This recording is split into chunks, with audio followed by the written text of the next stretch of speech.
This video contains subject matter that may be offensive and disturbing to some people.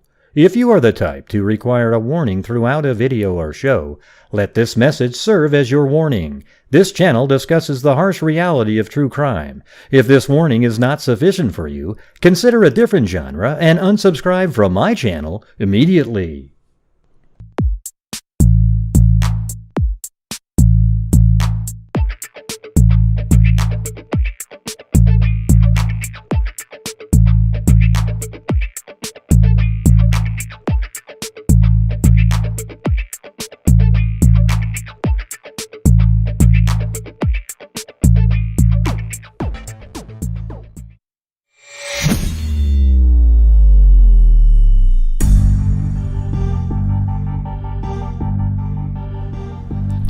Yo! Yeah, didn't you guys like that? This is a letter that somebody wrote to me. Oh my god. What a delusional moron that person is. So by the way, if you're the one that wrote me the letter, Godsey or whoever the hell that is with the fake name, who knows? I'm letting everybody read it. You sound like a lunatic, okay? Yeah, absolute lunatic. Unbelievable. Embarrassing, really. I don't know if it's scary. It's just that there's people that think like that. Like they're just so, they think they're just so great at, like they've got this knowledge that nobody in law enforcement has of, analyzing information, and they're just so much better. If it was just that we had more of them, we could solve everything. It's absolutely embarrassing, So, well. Not for me, but for those guys. I don't even know who he's talking about. That's the point, Gray. The letter's at the end. I don't know who that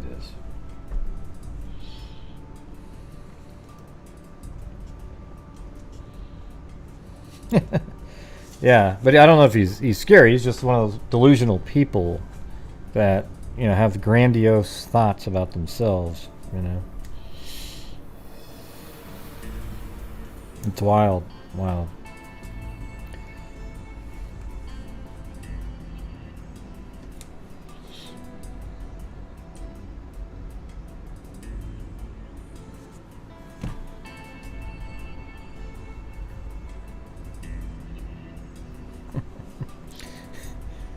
I was just checking. My heart rate has been kind of low. 50, 48, 50, and kind of slow. Hoping to speed it up a little bit. I think it's from all the stuff I've been taking for the anti-inflammatory stuff.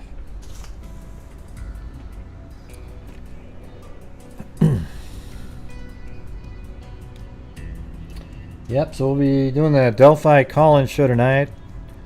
Chasing Truth and I are going to try to go over that case maybe starting next Sunday. I'm sure we'll do a show before that on something else. I don't know. But we're just going to start at the beginning. Now, something interesting that's going on is Incognito Society. She's doing a sort of a as it happened deal where she literally went back and found, and that's sort of what we were going to do on So Mean Allegedly, is just kind of go back from the beginning and go through it. But she's doing something where they're putting clips that were in the media. She's just putting up a link and then playing the videos, and it just kind of goes through all the stuff that was going on at the time over the years. So that's pretty cool. I thought it's interesting. Just all the little various stories, day after day after day. Even Daniel Nations.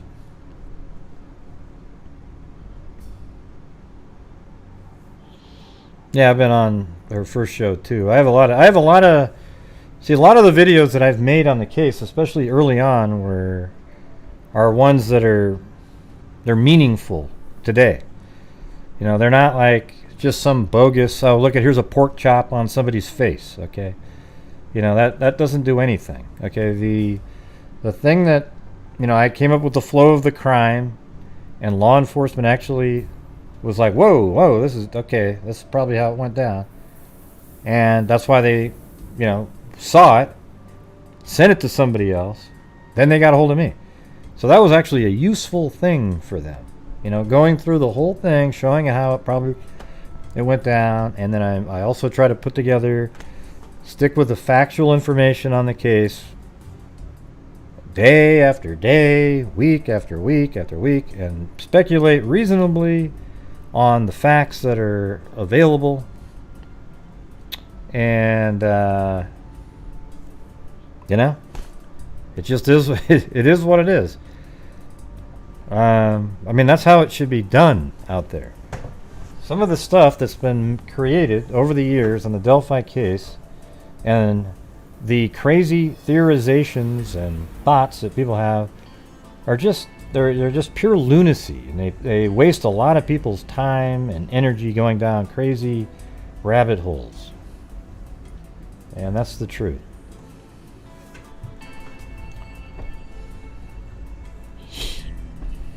So, anyways, tonight's another night where you can call in and discuss the case. I'll just go through the rundown of the basics again. I don't know if there's anybody in here that's never heard of it again.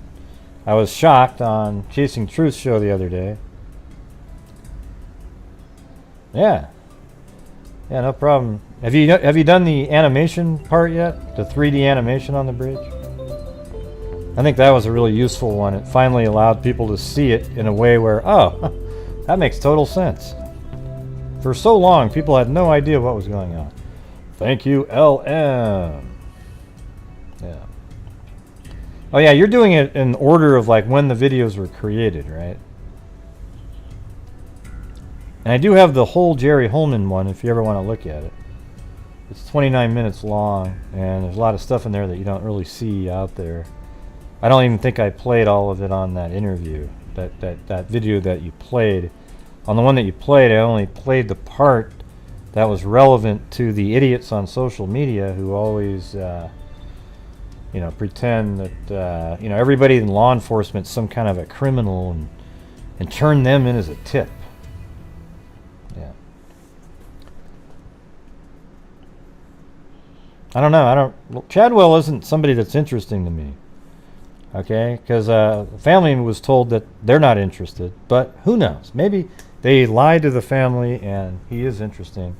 He did sort of look like he could have been the guy, but it's a whole different MO. Hey, thanks, Brandy Bradford. And I'm trying to get people, like other creators out there have their own followers on YouTube, and Gray, you've I'm trying to this in such an help other way. people have their people. You. I'm sure the family is grateful for all you do keeping girls' names out. Yeah, I'm friends with them, and they seem to, at least like what I do. They always say that any coverage is better than nothing. Here's the fake Incognito Society. All right, hold on.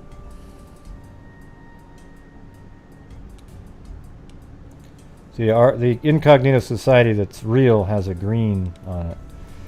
That's probably that same dipshit that wrote me the letter.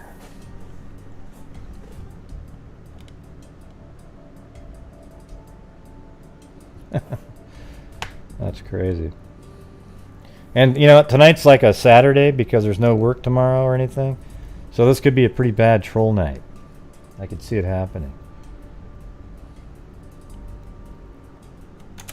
Are you guys, is nobody typing right now, or what's going on? I don't see anything.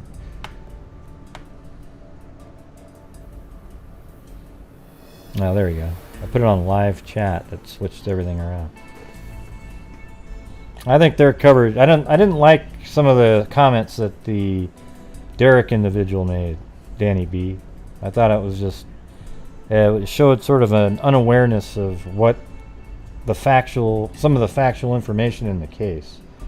I don't know what it is, but I think for all the creators out there, when they really know something, and then you see another creator jump into the space, and they put out stuff that's just bogus and not really, it showed a lack of kind of paying attention to what the real facts are. You get really frustrated with it, and I feel like that way all the time.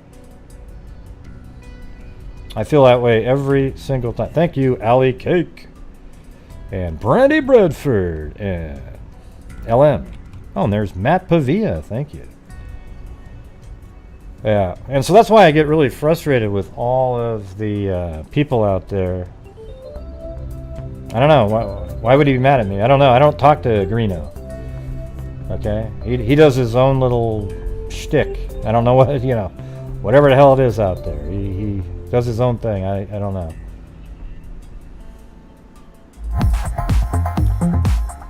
At Pavia.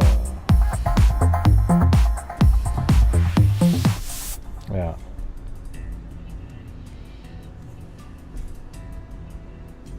Yeah. No, and the thing is, the truth of it is, Greeno made a few good videos out there over the years.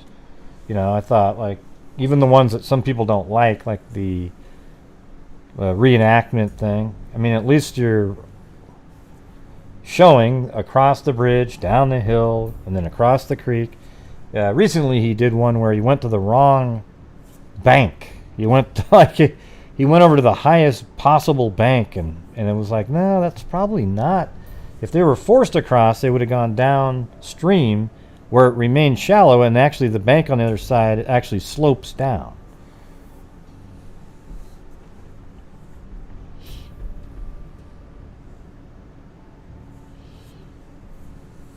Yeah.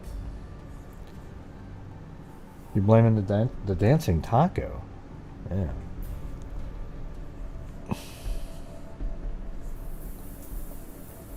Yeah. Okay, so let me get over the.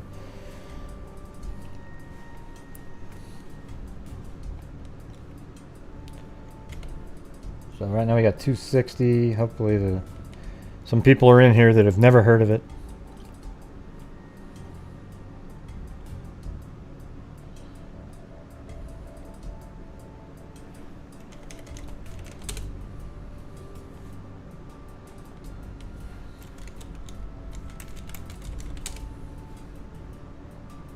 Wait, what? What's going on? Hold on.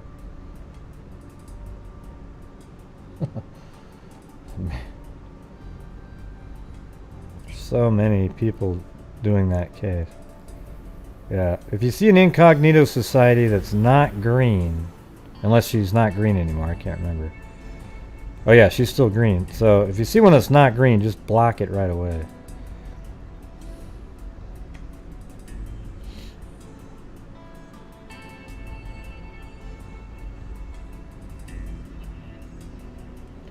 Yeah, so this is Liberty German and Abigail Williams right here.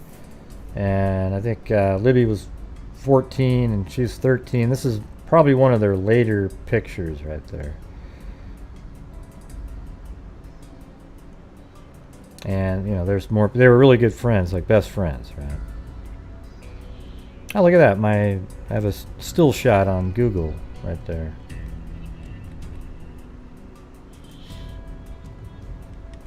And on February 13th, 2017, they were over here at their grandmother's house, or Libby's grandmother's house, which is actually the legal guardian.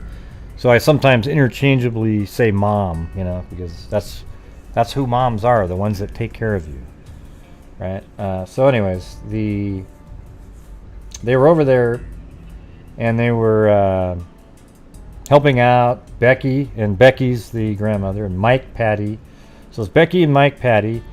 Mike is not a biological grandfather, but he's a grandfather nonetheless. And they're both the legal guardians. And I think Derrick Patty lived there, or Derrick German, lived there too. And but he wasn't the legal guardian anymore, because he and his, I don't know if they were ex-wife or whatever the hell, whatever you want. The mother of Libby is, they were doing drugs, and there was all kinds of problems a long time ago. So the courts gave custody to Becky and Mike. All right. So anyways, on this day, there was a make-up school day where they hadn't taken off enough days. They didn't have to use enough days, so they got a day off. that normally wouldn't have been off. And I think it I think it was a Tuesday, right? Is that right? Monday or a Tuesday? Let's see. I have to go back in time now. Hold on.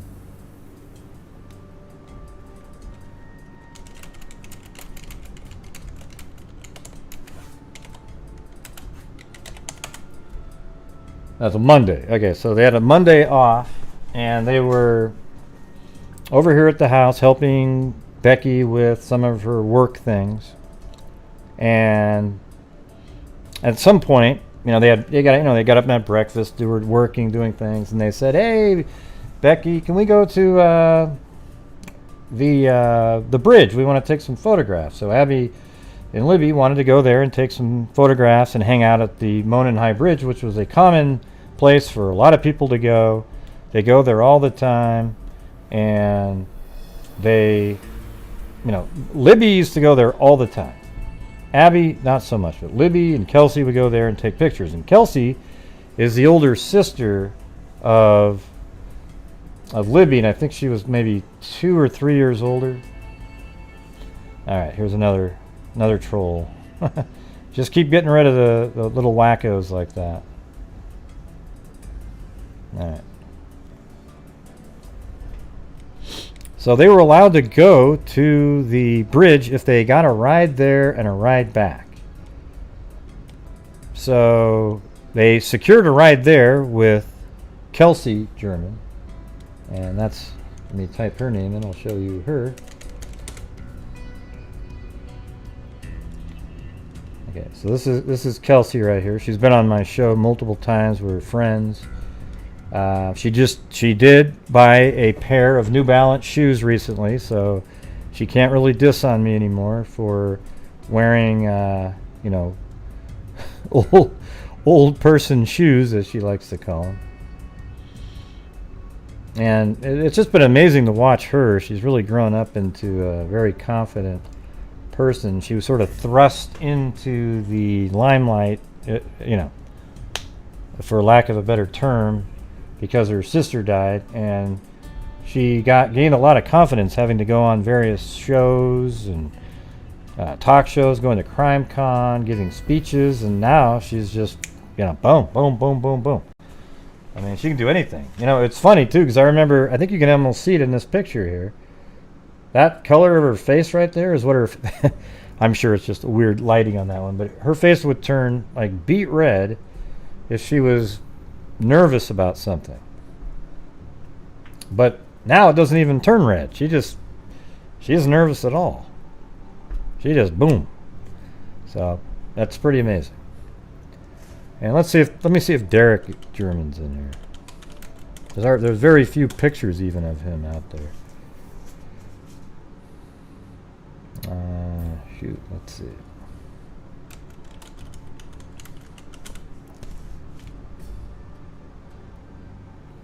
Yeah, no, it's tough to find him. I know there's some out there.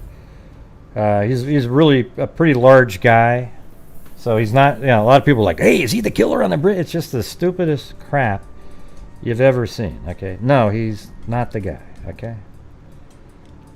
All right. So, anyways, they got a ride there. So probably right around like 1:25 or so. Kelsey gave him a ride, and they.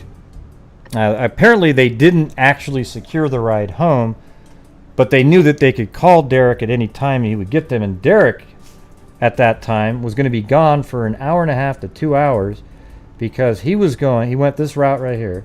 He might have gone there differently like this. I just have the route back. But I would think from the house here, he went down to Frankfort, Indiana, to take photographs for Becky's appraisal business. So he was going to be back in an hour and a half to 2 hours. He got back at like 3:15-ish, 3:14. And so that makes total sense. It's right in there. It's like an hour and a half, 2 hours after he left. So about 1:30 right here, 1:25, they left with Kelsey, and she drove him on this route right here, just like this. Down here, this is Ron Logan's property right here. Ron Logan's not the killer, everybody. drove by right here, past the cemetery, and then pulled over right here, and the girls got out. I can't remember I think Kelsey may have given her Libby a code or something like that. It was 43 degrees that day, but it was very sunny. It wasn't warm like everybody tries to say. Now, when the sun's out, it feels warm, and a lot of times kids will shed a lot of clothing like, oh my God, it's 1,000,000 degrees, where adults know better over the years, so they don't do that. I remember, like I said, when I was in college, we used to sunbathe in February if the sun came out and it was 38 degrees, but we'd all just be, make sure there's no wind, and it was just really stupid. So anyways, they pulled over right here. Then the girls got out and they walked down this trail, and this is the something just froze up here. Am I frozen over here? Uh-oh, this might close down. I'll have to open it back up again. Google Earth is really not as good as it used to be, so hold on a second. It's really unstable these days. Alright, there you go. Boom. Maybe when it opens again, it'll ask me to do there's a thing that clears the cache out, but now look at that, it's frozen on that. Okay, good. I'll open it up again. What are you talking about? What are you talking about? Pink is my RX. What does that mean? I don't get it.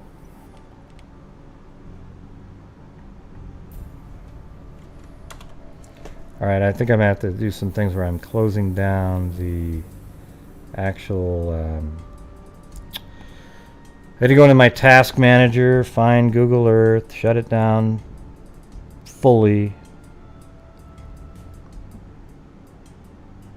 And then I think I can there it is. See, Google Earth crash handler, Google Earth crash handler, Google Earth, boom. Come on, Google Earth. There, I think that worked. Did that work? I'm trying to shut it down through Task Manager. If you don't do that, it won't open up again. Interesting. Let's see. Well, there we go. Looks like it's opening now. There you go.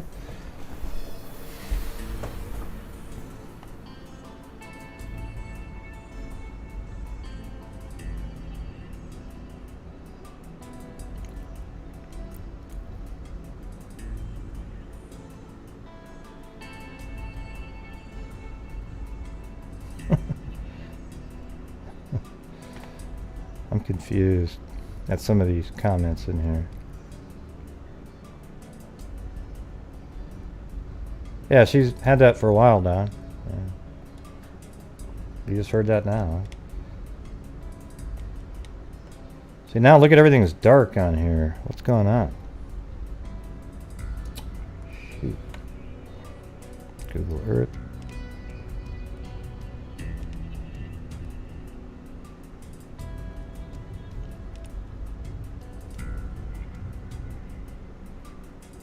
Sorry, you guys.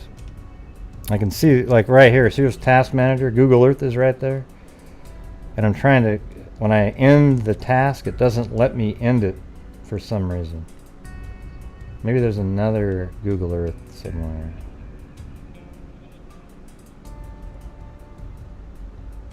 And then I can start it up again and it should work, but I don't want to have to reboot my computer or anything like that. So, because a lot of you have zero patience and just take off as soon as somebody has to wait 2 minutes.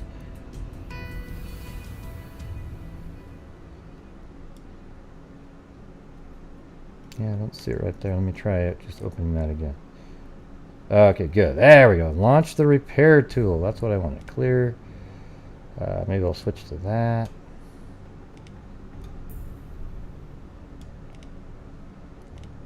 Okay. Now let's see if I open it up again. Will it work? Will it work, people? That's the question.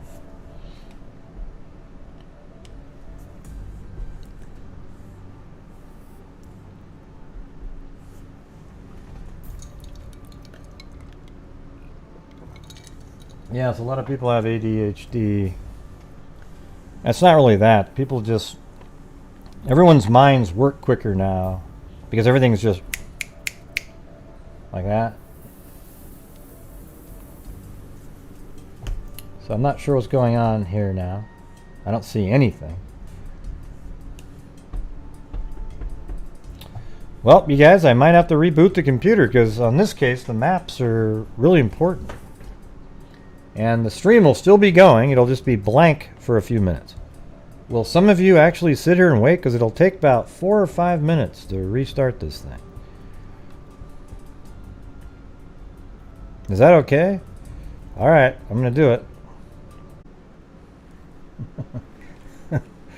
I don't even know if I'm on here or not. Hold on. Oh my god, that was horrible. I had to reboot twice. The second time it had all my icons were missing. Unreal. So hopefully you guys are there. I can't tell or anything at this point. Alright. Oh, you guys are there. Okay, good. Sorry. Yeah, look at that. Lost 200 people. 300 people left because they couldn't wait. They're that just unreal. That's just incredible. I don't even know if it's worth doing it now. You know? Let's see.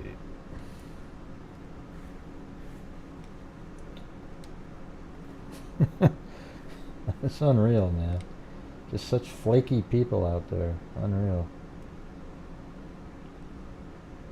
What do you expect us to do? Yeah, Granny. What do you expect us to do? Sit around and wait, Jenny? Yeah, how about just be a little bit more patient, okay? You ever thought of that? All right. It's wild.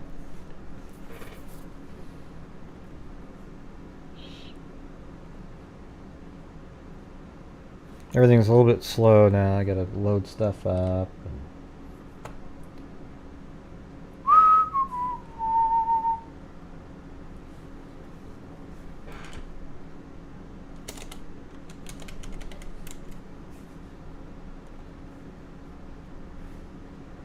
Yeah, 191.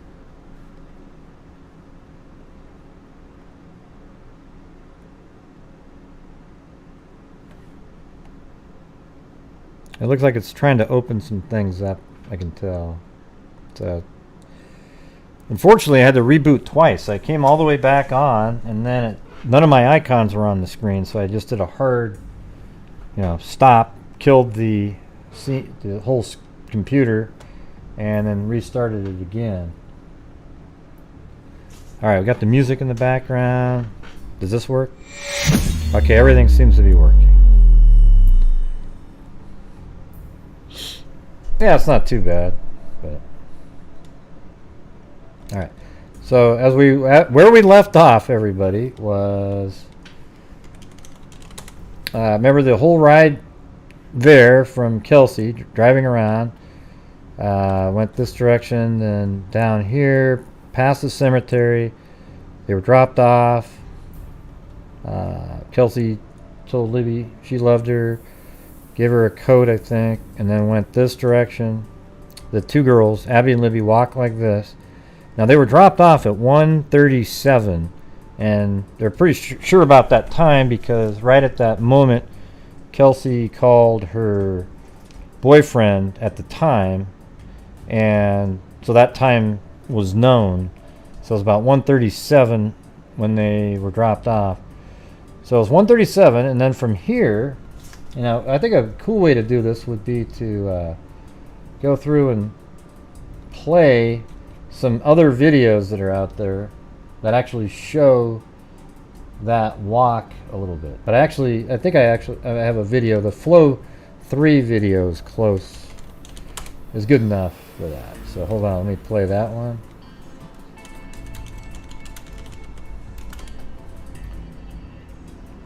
Yeah, so this is the one. So the way it starts off, this is okay. So what you're looking at right here, this video was made March 27th, 2017. There's an earlier one than that. I don't know if Incognito played this one at that stage, because this one's the most accurate of any of the ones that I made, although the location of the killer at the end of the bridge is much more accurate now than even when this was made. So when you're looking at this right here, that's this, right? You're looking like this on that right there, okay? And as a matter of fact, it's probably about halfway down. See how it kind of curves like that? Well, that's this right here. So that's probably filmed from right in this location after being dropped off walking, and then you're going to take a left here and go down that direction. So you're going to be heading southeast, and here we go. Bea and Libby were dropped off here and began their walk to the... Oh, and this is when I used computer voices because I didn't want to use my voice. Sometimes I think I should just redo all of these. Monon High Bridge. Abby and Libby were dropped off here and began their walk to the Monon High Bridge. Maybe I need to have an accent too, though. To the Monon High Bridge. Alright, so they get right here, and then they take a left. Up here there's another trail, the 505 trail. If you look at that, right here, seeing that location, so what you're looking at right there, there's a bench up here, and right here you could take a left, or you could go right up here to the 505 trail, and that takes you all the way down like this. You can see it there. And it takes you down to Deer Creek over in this area. Now, something that I've come up with, well, I'll get to that later. I just think we were so focused in on the bridge being this trap. I don't know if that's really the case. I think that was just the opportunity that presented itself. Yeah, well, turn it down to the lower. It must be your internet connection, Sharon, because I have high speed internet, and other people, here's how it works. If somebody out there is watching my video without buffering, and you are buffering, then it's not on my end at all, because then nobody would be able to watch it, right? So it's going to be on your end. So if you find that nobody else is buffering and you're buffering, you have to figure out a way to get a better connection or lower the resolution down. Right? That's how it works. But I'm sorry you're having to deal with that. So we always thought that the bridge was used as the trap, but I think recently, now I think that it was just wherever they had gone, he knew that there was nobody over here when the girls were walking, and even if they had gone this direction, would have encountered them down here. That's what I think. I don't think that he was like, he was waiting all day for somebody to go across the bridge. All right. So the girls are dropped off at 137. They walk this way. Some in law enforcement believe that the girls may have encountered the killer. I think that's definitely possible. Maybe somewhere around in this area, on the trail here. And then they walk this way, and at 207, there's a photograph taken on platform 3 facing back. There's 6 platforms, but platform 3 is probably about 40% across. So you're about right here, and the photo is taking an image back of Abby. So let's go back to the video that we were just playing, and you can continue to watch it. I'll speed it up a little bit. It's my video, so I can play it. Alright, so I'm going to skip it forward. This is exactly what it looked like out there. This was filmed in March of 2017, before the leaves came back on the trees. So right at that turn right here, right there, you can see both directions really well. So that would be a good place to stop, wait, and see where they're going. And once they went onto the bridge, he probably then kept a distance so that they couldn't see him. Alright, so I'm moving it forward. If you're right in this area, you can see both ways. Now you can see the barriers at the start of the bridge over there. If I hit pause, you can see them right there. There's a barrier and then there's a tree. Although some people will say that's Bigfoot and the killer standing right there. But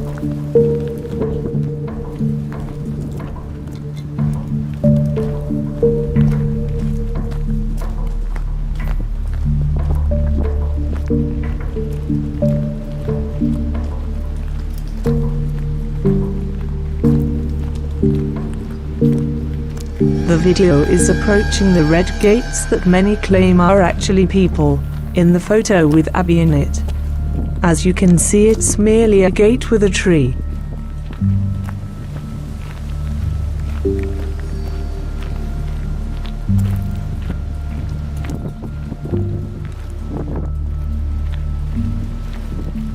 so this is what it looked like.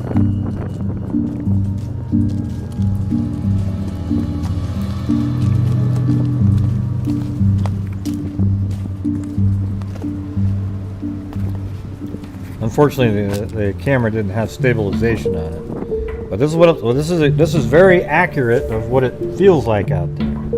That's why when you watch a lot of the videos that I have, you feel like you've been there. Platform you 1 could is go there, walk 47 around. feet from the start of the northwest end of the bridge.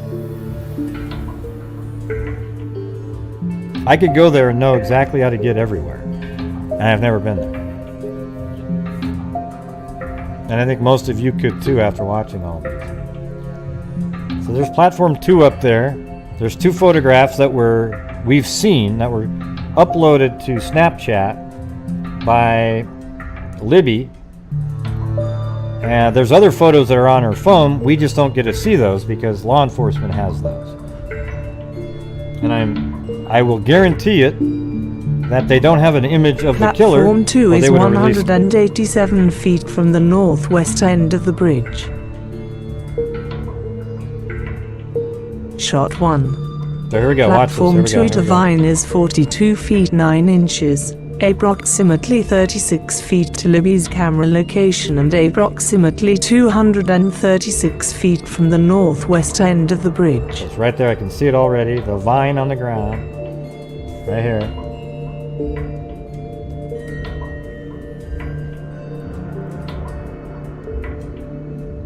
Boom. That's where the first photograph was taken. See that? Anybody doubt that that's the right spot there? Anybody? Approximately 97 feet further from the Vine is Platform 3, 333 feet Oh, from the cool, Brady. northwest end of the bridge.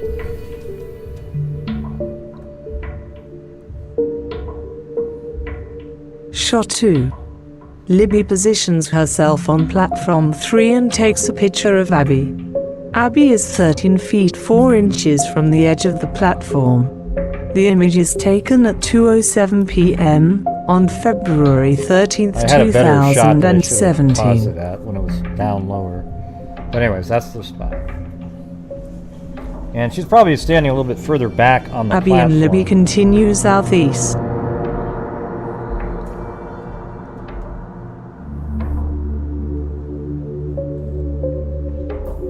What do you mean, where's the sun? What are you talking about?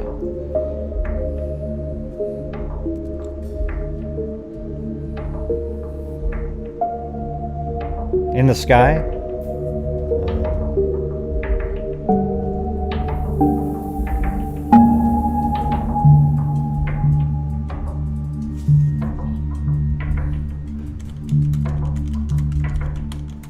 Platform 4 is approximately 474 feet from the northwest end of the bridge and 382 feet from the southeast So end. now you're over halfway at this point.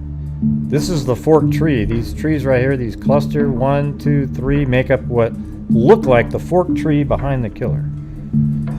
Forked tree.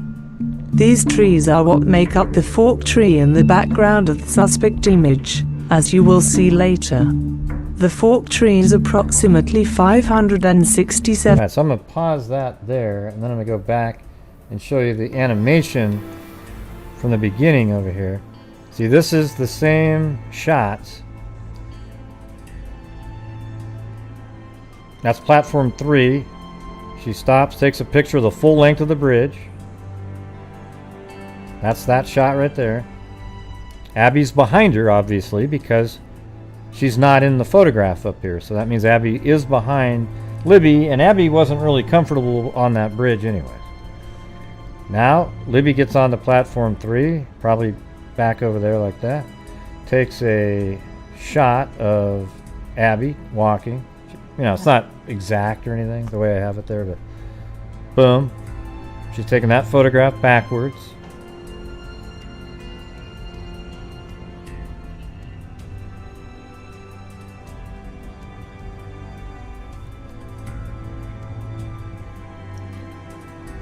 And then maybe started walking across from back there, but she's slow crossing it because she's never done it before. And then on the far end, you know, it's probably, you know, a little different timing than that. Like she's probably a little bit further back and then just kind of gets off, and then he comes walking up behind him. You know, that's what it's like though, right here. Hey guys. Down the hill, see? And we got that. And so 7 feet from the northwest this is that same end of the bridge and right here. You can see it. 289 feet from the southeast end.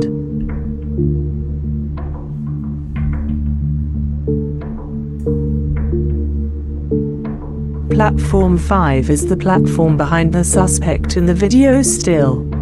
It's also approximately 625 feet from the northwest end of the bridge and 225 feet from the southeast end.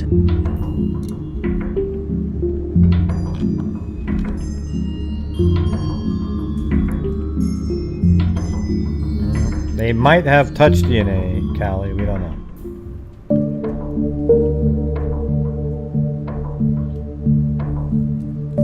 When viewing the suspect image, there is an unusual bright spot on Right the here. side rail to the right of and behind the suspect's right calf. See, it's damaged This will railroad be shown ties. later. Platform 6 is 70 feet from the end of the southeast end of the bridge, while the suspect is approximately 73 feet.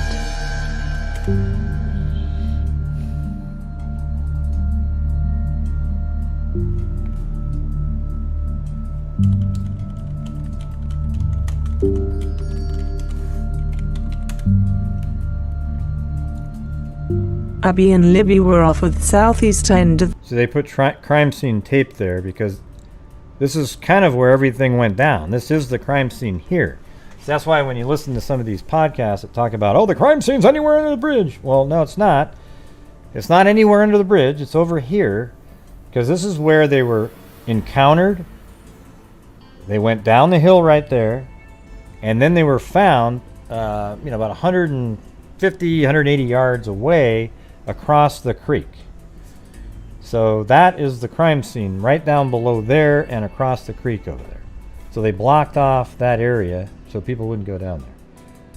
the bridge when Libby shot video of the suspect. The suspect is heading towards Recording them in in the video progress. stills.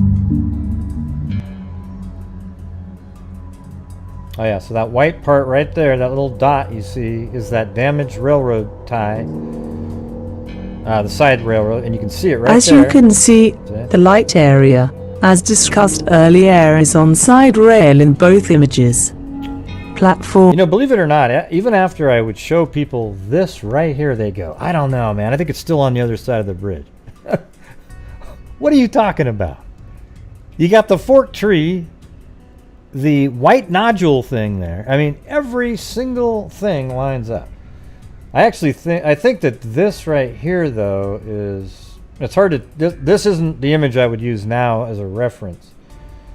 That was too blurry. The ones that I've been doing more recently look exactly, everything's the same. Platform 5 and the fork tree are behind the. Note that the stripes of the railroad ties on the underlying video match the suspect image as well.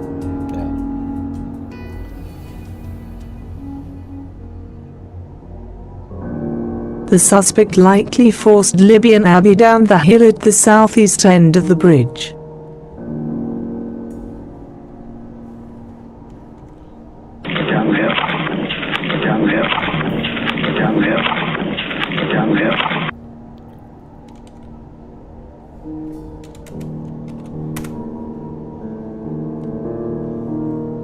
And this is Julie Melvin video right here. She filmed this. She actually went down there, I think back in March 2017. She went down the hill here. This is the down the hill. See, there's even a little bit of a path right there. Thanks, JD, and what's up, Buttercup? Welcome.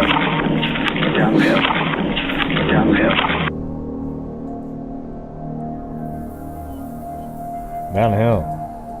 Down the hill.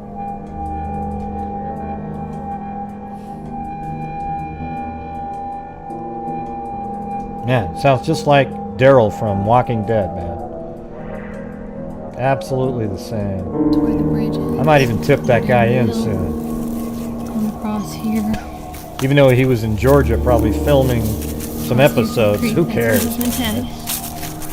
And I keep hearing that four-wheeler.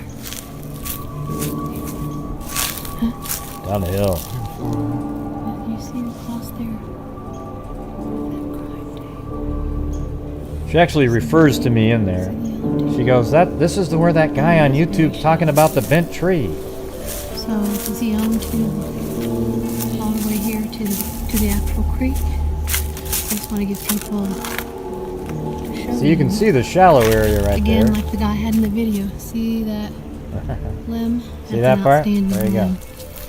And just to give you an idea. Merle, no Here's way. how shallow. You can see the rocks. So you can cross there. Wait, You yeah. can go over here and cross. Okay, let's do it again. So you're already in the middle. You cross there. Keep going, keep going, keep You're going, already keep in the going. middle. You Keep don't going, have keep further- going. Pan, much pan, further pan, to go. pan, pan, pan. And God bless Ah, those girls. Keep panning. Somewhere. Now look it. See down here, the bank isn't high, and it is shallow. It goes shallow kind of down into this area. But look how the bank is a lot easier to traverse right there. So if he was taking him there, he might have had him go down and just slightly downstream, so they could all, they would be able to walk up that bank there. If you go back a little bit, it's very hard over here, because that's probably like 7 or 8 feet, even though it doesn't look like that. Bless those girls. But see, there's the crime scene tape. Somewhere. And there's the bent tree that she pointed out. They were standing right over there. And then here's the crime scene tape, and the crime scene's right in the middle. There's the far end of it right there. So it was a pretty narrow section right there. All right.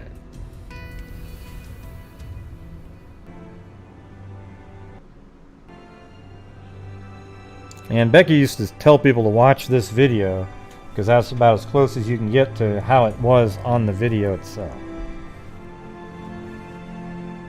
Even though it wasn't stable when he was walking, it was kind of down. But this is about what happened. But yes, you guys, if you'd like to help support the channel, we have donated $30,000 this year.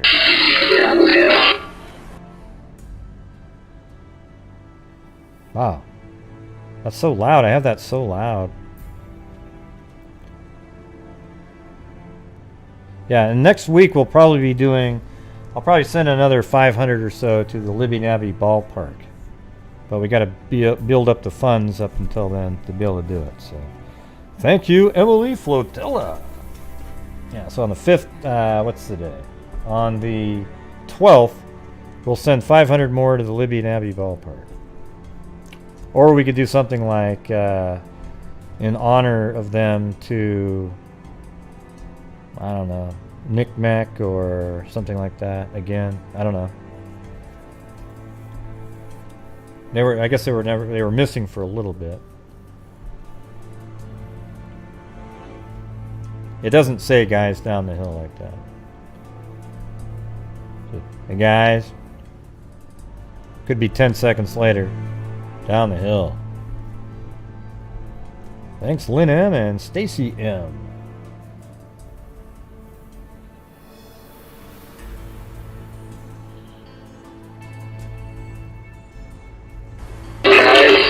Okay. All right. Thanks, Desert Buckeye and Christine Falk. You know what's so amazing is just this whole, I don't even know what you call it. It's almost like a movement. I mean, you guys are keeping me to be able to, be able to do my show, right? So it supports my channel, and we do the charities. But it's crazy that we've been able to, since January 2020, this channel, because of the generosity of all the freaks and what we're doing, has donated $52,000 to various charities, 16,000 of which are in a DNA fund, which are being used as we speak to identify two different two John Does. One of them's a 1961 14 to 17-year-old hitchhiker who it's a really interesting story. That one we're right at the sequencing phase, and I don't know where we're at on the other case. It's an actual unidentified person that was found in two locations, which obviously means they were dismembered and put in garbage bags. So that one's definitely going to be a crime-related one, except I can imagine the person who did it would say, well, they died and I panicked, and then I chopped them up into bits and I put them all over the place. All right, well, either way, you should be put in prison for 1,000 years because you had the ability to do that to somebody. Thank you, Paisley Dreams and Jen H. and Maureen Co. and Christine Falk and Desert Buckeye.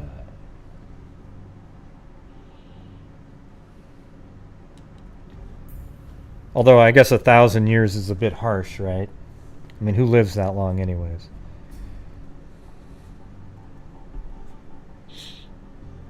No, Durst doesn't. That isn't that. I was saying that if you have the ability to do that, even if it's an accident, you're a psycho. The Durst trial is the most boring shit that's ever been. I'm always shocked that people actually spend time going over there to watch that. It's like the guy, you can barely hear the guy. It's not interesting. The case has been around for 1,000 years. And it's just, oh, God, again? Oh, God, it's really boring. It's sickeningly boring to me anyways. I'm just, every time I turn it over there, I try to get into it. It's just, nah, forget it. Oh, yeah, I hate psychics. Yeah, I'm always mean to psychics. I think they suck. I don't feel anything. I don't think the killer in the Delphi case has ever been one of the people that people talk about as being a suspect in the case. Yep, that's my opinion. Yeah, I think it's the most boring case in the history of mankind. I think it was just really popular, so people forced themselves to listen to it. Let's see. I mean, that's what I do. Most of the things when I have an opinion, it's an opinion, obviously. Like if I said, hey, the Beatles are the best record that was ever, the best band that ever was, well, you might not agree. Okay? But some things are facts. The Durst, the Durst case. God. Ugh. He just sits there and it's just, oh, God.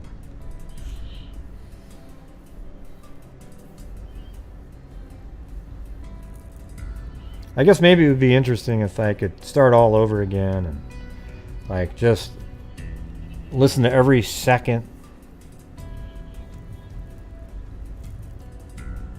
That's what I'm saying.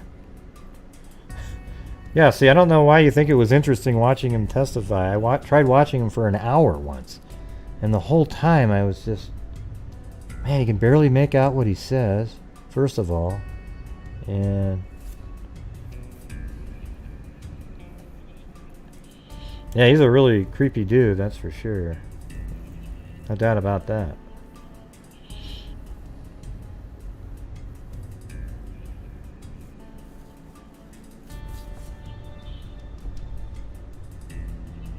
Yeah. Yeah, I know Truth Sleuth's been watching it every single day. Obviously, Lynette Burns watches it every day. And I just can't do it. Can't do it.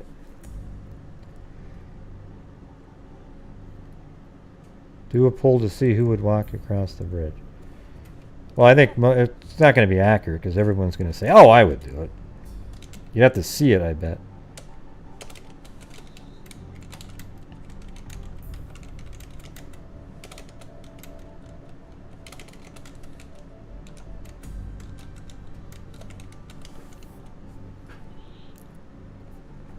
I guess the question should have been, would you?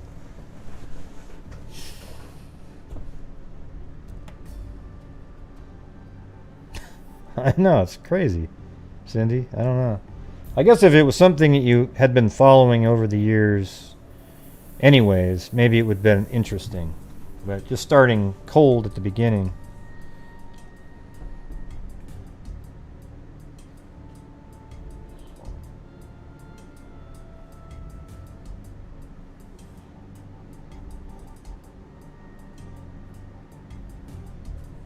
Yeah. Wow, that's scary, Lynette. But it's interesting as hell. That's like the lowest bar in the history of the world. Guardrails, I wouldn't. Yeah. So yeah, a lot of people are saying no.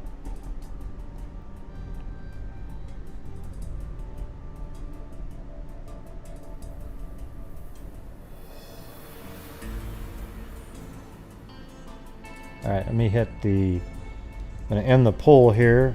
That was enough time for people to answer.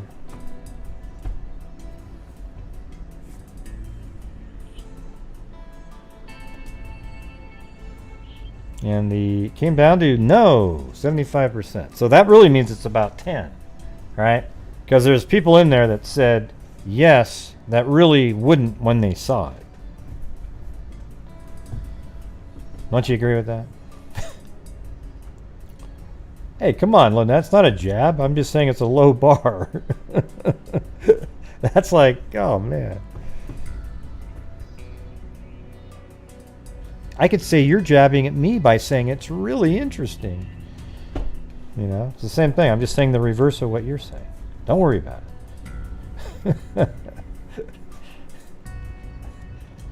See how nice Lynette Burns is.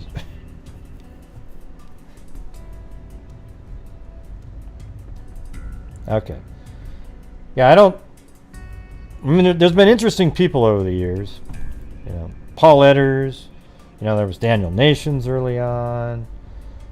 Paul Edders was kind of this crazy guy who... I think there was a girl... I can't remember the situation, but he abducted a young... I think she was like 15 or 16 years old. And he let her go. And then he went on the run, and while he was on the run, he was communicating with a friend of mine on Facebook, messaging back and forth, talking about all kinds of things. He even sent an image of an IUD, you know, the birth control device, as a necklace that he had. I mean, it was wild shit. And he'd also made some posts on Facebook, or he asked about the Delphi case on Facebook a couple times, which is kind of strange. So he was interesting. And, you know, there's like 5 people. I think if it was any of those, there would have been an arrest made already. The newest one is the hell's his name? I said it a few minutes ago. It's not popping into my head. Yeah, I think maybe a trucker. Could be Matt. You never know. You just never know. But you guys do realize the phone lines are open, right? I'm okay if you don't want to call because it's usually troll night. I don't know who wrote that letter.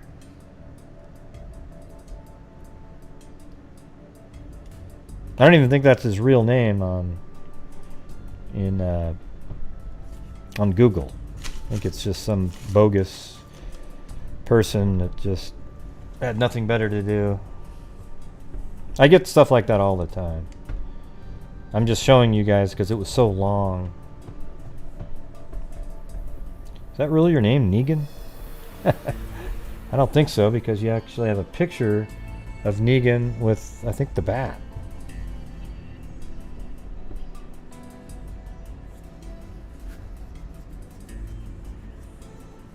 You see a few trolls already in here?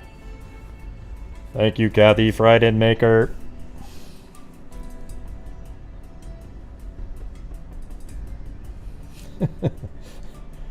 Yeah. Well, the 4th episode's on tonight if you have AMC Plus, which I do.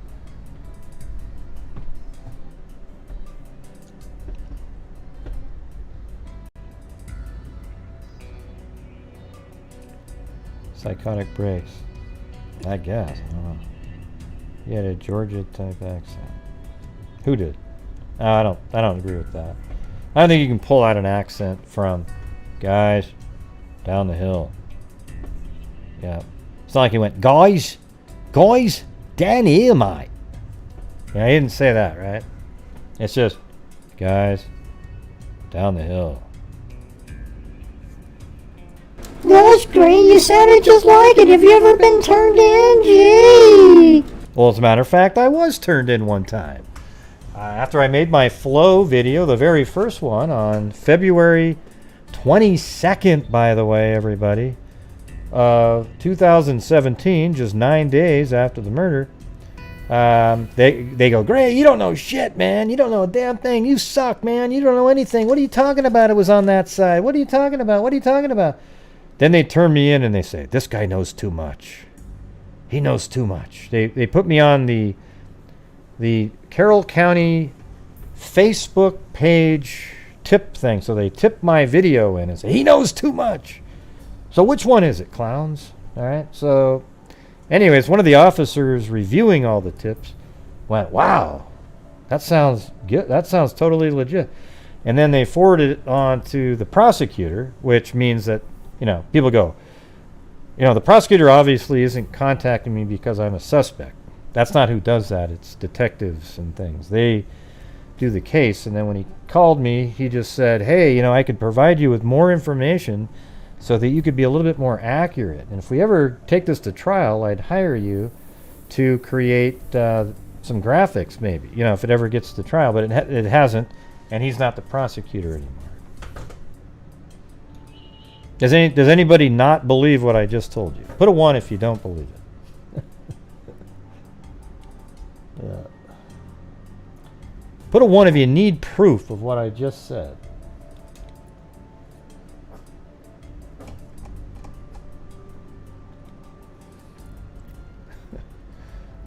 $72.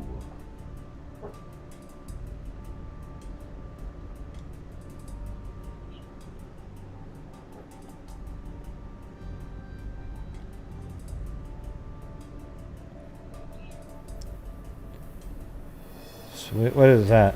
5, 6, 7, 8, 7, 6, 5. That needs to be an 8. Got the wrong number in there.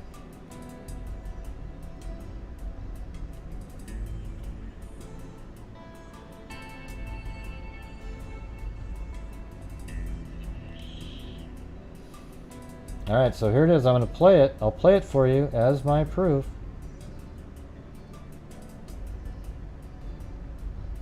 Like that. Is that it? No, I'm happy to talk. I'm happy to talk about it. So this is Robert Ives, right? This is what he said during the recording of the podcast that we did. All right, this never made it onto the podcast, by the way, but he said I could play it because there's so many people out there that never even believed that I even talked to him. Okay, so go listen to Robert Ives. This is him. Sure.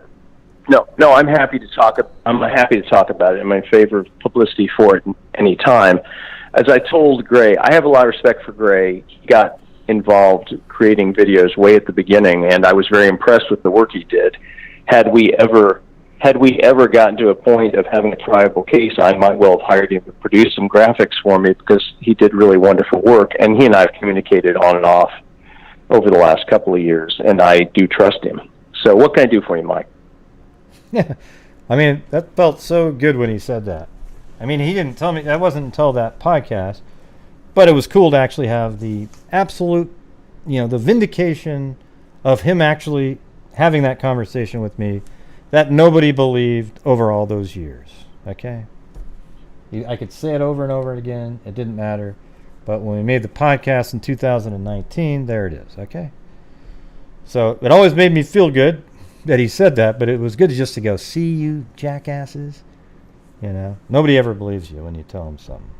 Here's the thing, everybody. I don't lie at all. Okay? Sometimes I may I might say something wrong, but I'll correct it. But I never lie or just come up with something to pretend that I'm something different. Okay? I'm never making shit up. All I can say is that I've done crime scene reconstruction, animations for a DA in Brooklyn, New York. Worked for a couple PIs doing animations for them. And that's it. You know? And then I do a bunch of videos on YouTube that have helped in certain ways for different people. And I just try to do as good as I can. But, you know, if I was going to pretend I was lying, I would come, oh, God, yeah. Oh, I've worked over here and I've worked over there, and just kind of keep randomly throwing out stuff. I don't have this massive war chest of anything like that. It's just accurate videos that people find useful, and it's led to other things for me, and there you go. That's all I can tell you, is that it was obviously valuable to... I mean, why would, early on I was making really good videos on the case, right? That's what he said. So that must have meant that they were useful at the time. And I remember even I talked to Holman one time, and he was saying, yeah, I remember that when somebody brought that video over.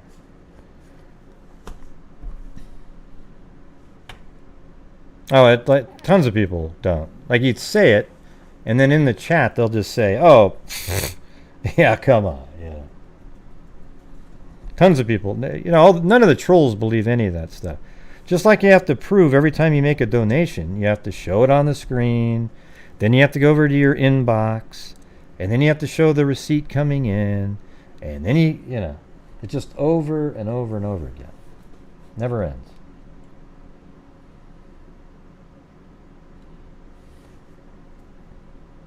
Oh, let me get my music going again. Now it sounds funny. But I'll have to get back to so we'll get back to it now. All right, so does everything make sense now in terms of how, the flow of the crime? That's actually my term that I coined. I just thought, man, that's such a perfect way to say that. The flow of the crime. You know how it's moving and where it went and stuff? The whole action of all the movements. I think it works perfectly. So they get off here. Remember, I had them walking across, and then they take the 2 photographs on the bridge. And then right over here on this side is where the killer catches up to him. And you saw that on the animation. And then makes them go down the hill. And thank you, Brandy Bradford. Missed that one. Thank you. Maybe, Lynette. You could try it. Watch this. Let me help you out. Guys, down the hill. There you go. Okay. So here, you right here, and then you go down the hill, and it takes you to the private drive. Really shitty Google Earth map here. Nobody drives on a 90-degree angle like that. So it's down. You go to the private drive, then you go down the hill to the lower level. And one of the theories that I've said this every single time that I go over this, is I think that it could have been right here was where he originally intended to take them. Could have been. Because it's really isolated right back in this corner here. But maybe they tried to make a run for it, and he had to improvise, and he caught up with them over here.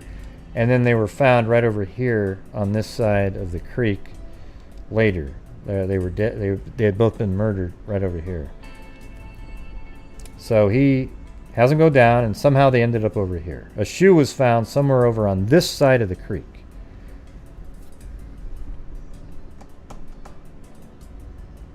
What are you talking about, Elizabeth? What are you talking about? What accent did they say there for there? What? What does that even mean? Help me, please, everybody. Please.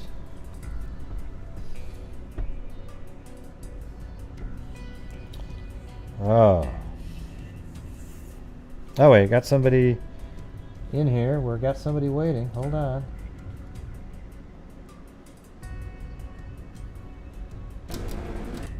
"317, you're on." This is JSD. Hey, JSD, what's going on? Well, I have two pieces of this that bothers me. I think the crime and stuff that you outlined and everything and stuff is in there. I think the things that bother me the most about it is when the police say that they know the killer was still there when the dad got there, and how do they know that? Yeah. And then the other part. Well, I hadn't got to that part yet. I was trying to go through the whole thing again and get to that again. Okay. But go ahead. You want me to call back later? No, go. No, I was just saying I just hadn't got to it on this show. I do it on every show. Well, I'll previous. The other part is like a clarification. I know that you got some clarification from the gentleman who was parked across the street from the abandoned CBS building. Who, when they were looking for the car. Yeah. Isn't that correct? Well, because everybody was talking about the abandoned car at a CBS building. Well, no, nobody's ever talked about the abandoned. Nobody's ever talked about an abandoned car, except idiots who take what Carter said still to this day, even after it's already been completely debunked, like years ago, that he said the abandoned CPS building. He said the car parked at the abandoned CPS building. There was never an abandoned vehicle. That never happened. Okay? That's never a term.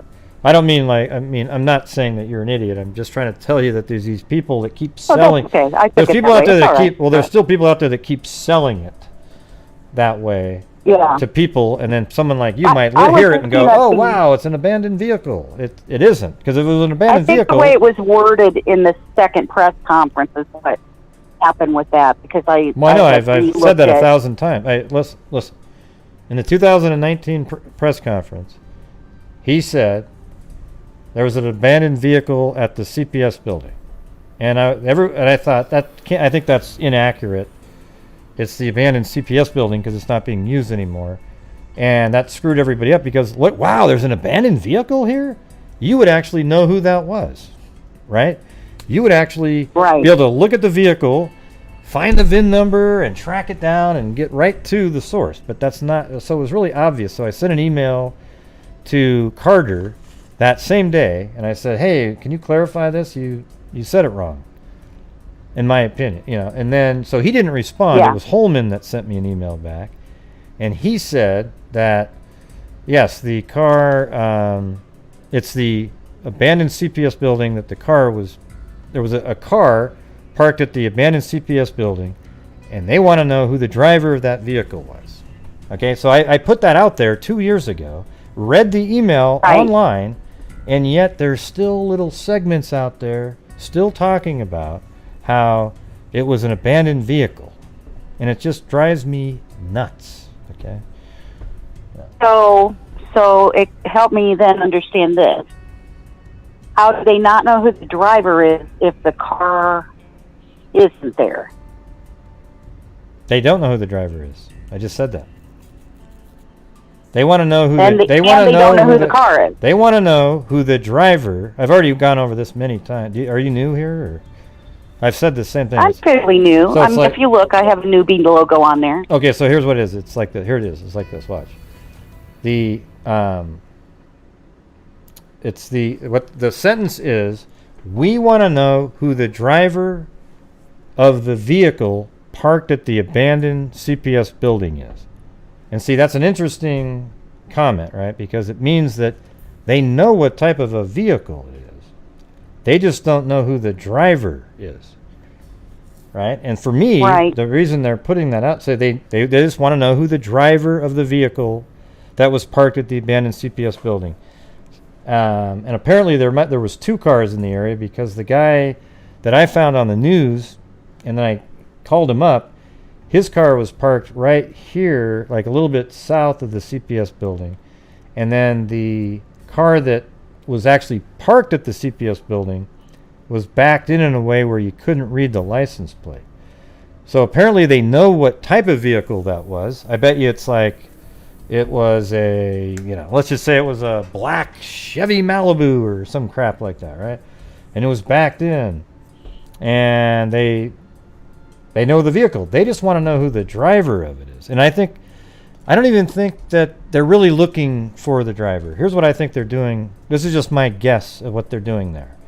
I think that they have a suspect in mind that has a vehicle that matches the car that was described parked at the abandoned CPS building. And they want to see, after saying that in the press conference, because let me ask you this, if you were the guy that drove that car, right? And they said, hey, we want to know who the driver of the vehicle that was parked there. And they go, holy shit, they know that I was parked. What are you going to do with that vehicle at that point? What would you do with it? Well, unless it's stolen. Okay, well, just... And they didn't describe the vehicle. And aliens, you forgot the aliens could have beamed it down onto the ground. You left that part out. Let's just maybe think an logically. alien stole it. Yeah, just think logically. Yeah, you're going to... So they might know this person in town named Jim who owns a car that's just like that, and he is a suspect of theirs. And now they're saying, and he might even look like a sketch, and they're going to go watch what that guy does after that press conference. Did he quickly try to get rid of that car? Did he try to, what did he do with it? Because if he still had it in his possession, he'd want to get it out of his possession because he knows that his car was the one that was there, and he's nervous about that. See? Mm-hmm. Does that make any sense to you? But you would think they would throw the type of car out there, because when they say, hey, look for somebody who may walk this way or do this or do that, they could say, hey, we're looking for this type of car, and people would know, wait a minute, they just painted their car or got rid of their car or whatever. Yeah, but that made it seem like you weren't really listening to what I was saying, because that's not what they want to do. No, I'm listening. Because they wouldn't different point of view. Well, but they wouldn't want to do that, though, what you just said. I mean, why would you want to do... Hey, everybody, we're looking for a white Volkswagen Rabbit. Every single person for 1,000,000 miles would be calling in with that, and you'd have just a shit show. They know what the vehicle was. They don't need the help by the public at all on the type of vehicle it was. That's why they're saying they just want to know who the driver of it is, and they already know what type of vehicle it is, and it could be that their suspect has that type of vehicle. But the way they worded it sounds like they already know what the make and model of the vehicle that was parked there was, right? That's because they only want to know the driver. Hopefully they know. Well, of course. Well, yeah, here's the thing. Hopefully they're that close to know their suspect. Well, wouldn't they have said this then? Hey, everybody, we think that there was a car parked there. Was there anybody else that noticed it, and do you know what make and model it was? They don't say that. They want to just know who the driver of the vehicle that was parked at the abandoned CPS building is. That means they know what the vehicle is, in my opinion. Right? Because if they just want to, they must know the vehicle, or they'd be asking people, hey, you remember when you drove by there? Anybody remember what that vehicle was when you drove by? Does anybody remember? And what sucks is, by the time they even mentioned this vehicle, it was how many years later? About 2 years later. 2, yeah. Yeah, nobody's going to remember any of that stuff, right? True.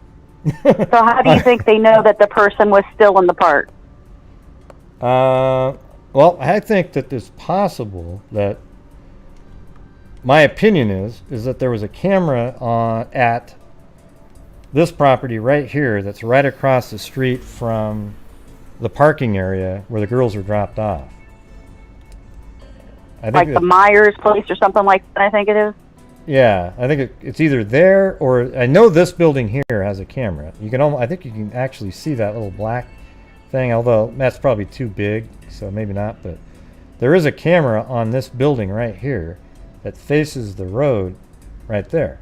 So apparently, remember how there was a bike that was seen, but it came back in a reasonable amount Right. of time? So let's say the bike drove by right here, and then let's say the killer actually left through the cemetery, and he just walked down 300, wearing maybe a scarf or something. I mean, who knows, right?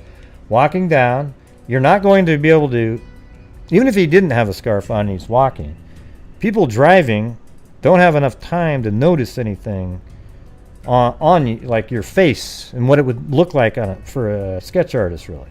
If you're walking on a trail, they can get a really good look at you. So maybe he walked on 300, and then on the way back to the car, he walked right past that building, but it's from a distance where it's not really helpful to show us the video. And he's walking by, and then maybe that same vehicle ends up driving by again, or we don't really know. But it's just, I think it could have walked by that camera there, or maybe even over here at this property, that there was a camera. Because how would they know also that he was there for 20 minutes of the time Derrick was searching? I guess they know what time Derrick got there. So they don't necessarily need to see Derrick on any camera at all. They just know that he was there because he got there at 3:14, started making phone calls, and he was still there. So they know how long he's been here. The key is that somehow, either a witness saw the killer, or he's on a camera at some point. What do you think? It's just so puzzling that this has not been solved. It's more clues than sometimes you get in cases. Yeah, it's crazy. That's why this one's just so puzzling.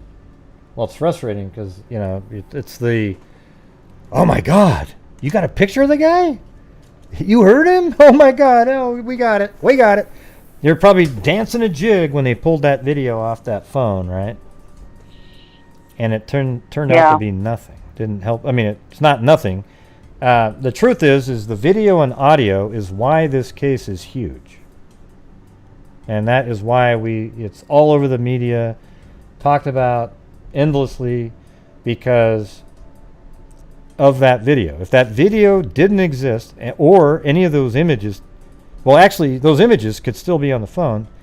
Without that video, we wouldn't really have known, had any clues at which way they went to go across the creek.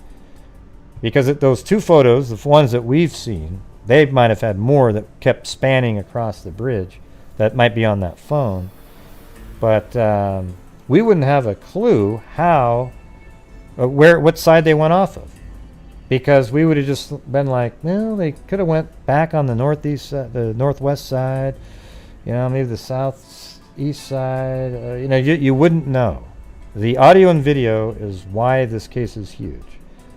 If it wasn't, then it would be just like the Lyric and Elizabeth out of Iowa. Right. Yep. So I agree. So they have that one piece that's really big. What else you got? Well, that was it. I was just trying to call to participate and. Well, you participate. Maybe disagree with you a little because that's kind of fun. And that's about it. I know it's fun. I know it's fun for you, and I don't even care. But I gotta be able to be me when I disagree with your disagree, right? Well, I appreciate your disagreeableness. There you go. Yeah. But you what do you think, though? You think I made good points, though, about what the abandoned CPS building? The car? I just think there's a lot of stuff. I don't know if they hopefully didn't blow it or not at the police department here, and about stuff to go and look for and search. And, somebody could have borrowed somebody's car, taken somebody's car, done something, and somebody maybe didn't know they had it. So, they could have taken somebody else's car and not worried about who they find. Different stuff. They also said the car was there between noon and 5 during the second press conference. Mm-hmm. So that was kind of off. I think that's just kind of a random. Timing. I think at 12 to 5 was just this really general range, Because if he was there 20 minutes after Derrick, that means why not say 4? right? Because it would have been Derrick got there at 3. It would have been 3:35 when the killer was still there. Right. Not 5 o'clock. Well, and around those times, if you say 5 o'clock, that means he would have been still there when police were arriving and other, you know what I mean, as far as the car is concerned. But he would have been sitting here still there while other family members were arriving and police cars were arriving. So, you know, that doesn't make sense. Yeah, he was there. It's so weird. I think there's just this huge amount of luck and weirdness that went on with this guy. If he walked down 300, he just had a straight shot to his car, and he only had to walk by 2 homes, and this was at 3:20, 3:25, and most people aren't home at that time if they work. So he's just walking, right, and he could just had a straight shot to his car. He could have also maybe walked down 300 and went right back down the parking area again, and then took a right and walked down the trail to stay off of the road as much as he could. And he walked that way. And he would have walked over the Freedom Bridge area here, back onto the trail, and straight back to the abandoned CPS building. Yeah. Yep. I don't know. It's one you just don't understand. A lot of less information, and things get solved, and then this one doesn't. And you're right. That's why it stands out. It's like, how do we have a video and sound, and we still don't know who that is? Just awful. Yep. So, and there has been a lot of suspects. It's been names thrown around and stuff back and forth, and all it's really told us is there's a lot more creeps in Indiana than we realized, because there were a lot of people who had some weirdness about them that they've pulled out the streets that, you know, haven't had anything to do with this, but they've gotten off the streets because they were tip lined. So, yeah, and also when I was just doing that last scenario where he might have cut in through the parking in this way, I guess what's interesting about that is if he did that, you know, so look at it like this. Like, Derrick got there at 3:15, probably at 3:18 he goes down. He actually took the 505 trail down, and that would have taken him 20 minutes, almost exactly that number, to go down, check the bottom, walk all the way back up there. And wouldn't it be interesting if the killer, if I could put 2 pins moving, let's say Derrick is about right here, as the killer comes back around, takes a right, and then when Derrick comes back here, he actually heads to the Freedom Bridge as well. I could see it where he's actually maybe a couple hundred yards in front of him way up there or something. I mean, it's just really bizarre in that scenario. Yeah. Well, and it makes you wonder if he would have just went towards the bridge, you know, would have he caught him, you know, if he just would have ended up seeing him or not. Well, if he'd gone towards the bridge, he would have missed him altogether, because he was. I'm going with the scenario that the killer went through the cemetery down 300, and then he goes to the parking area again where the girls are dropped off, goes towards the trails, and then takes a right to go to the Freedom Bridge. But at that, just moments before that, Derrick had. Maybe 10 minutes before that, Derrick had gone down to the 505 trail and then back up, and he got back up to the top area at around 3:30, right? But if the killer was there for 20 minutes of the time, that means when he was right here, the killer still had 5 more minutes of traveling to go or whatever to get to wherever his car was, which is really weird because that means Derrick's right in that area. Like, he could have almost seen him or something. Right. That's if he went back this way, and that's if the car at the abandoned CPS building is related to him, and that is the way the person left. I'm just going. It feels like they believe that car is the killer's car that was parked at the abandoned CPS building, don't you? I think so too. Yeah. All right. Because he just didn't want anybody to identify his car. That was his plan. If he found anybody, he wanted to get away without being noticed. So, yeah. But thank you for taking my call. Yeah, well, and thanks disagreeing with me. I appreciate it. Well, thanks for being a good sport about it. You didn't All right, say. thanks, Greg. You didn't say. Gray, you're so mean. You didn't do that. No, I'll wait to comment on that with the freaks later. So. Oh, okay. Wow. Okay. All right. Well, thanks for calling in. That was funny. All right, thanks. All right. Bye. Oh, I'm looking for some trouble later. Here we go. Oh boy. Yeah. So where was I on the actual natural progression of the story? Let's see. All right. So they were, I would imagine, if they were right over here at 207, then they got to this side no later than 215. You know, people lollygag around when they're taking photographs, but who knows? Let's say they made it over here at 220, and the killer catches up to him. They get him down here. They would be over here by about 2:35-ish, something like that. And then apparently the killer he's with them for an hour. Kills both of them. Probably killed Kelsey first. I mean, not Kelsey, sorry about that. She's Abby first. Man, that sucked. Probably killed Abby first, and right here. And then let's see. And then Libby was killed second, and then, let me think. So he would have been around. And then what's crazy is, remember Cheyenne? She's just this random person that showed up out there to take photographs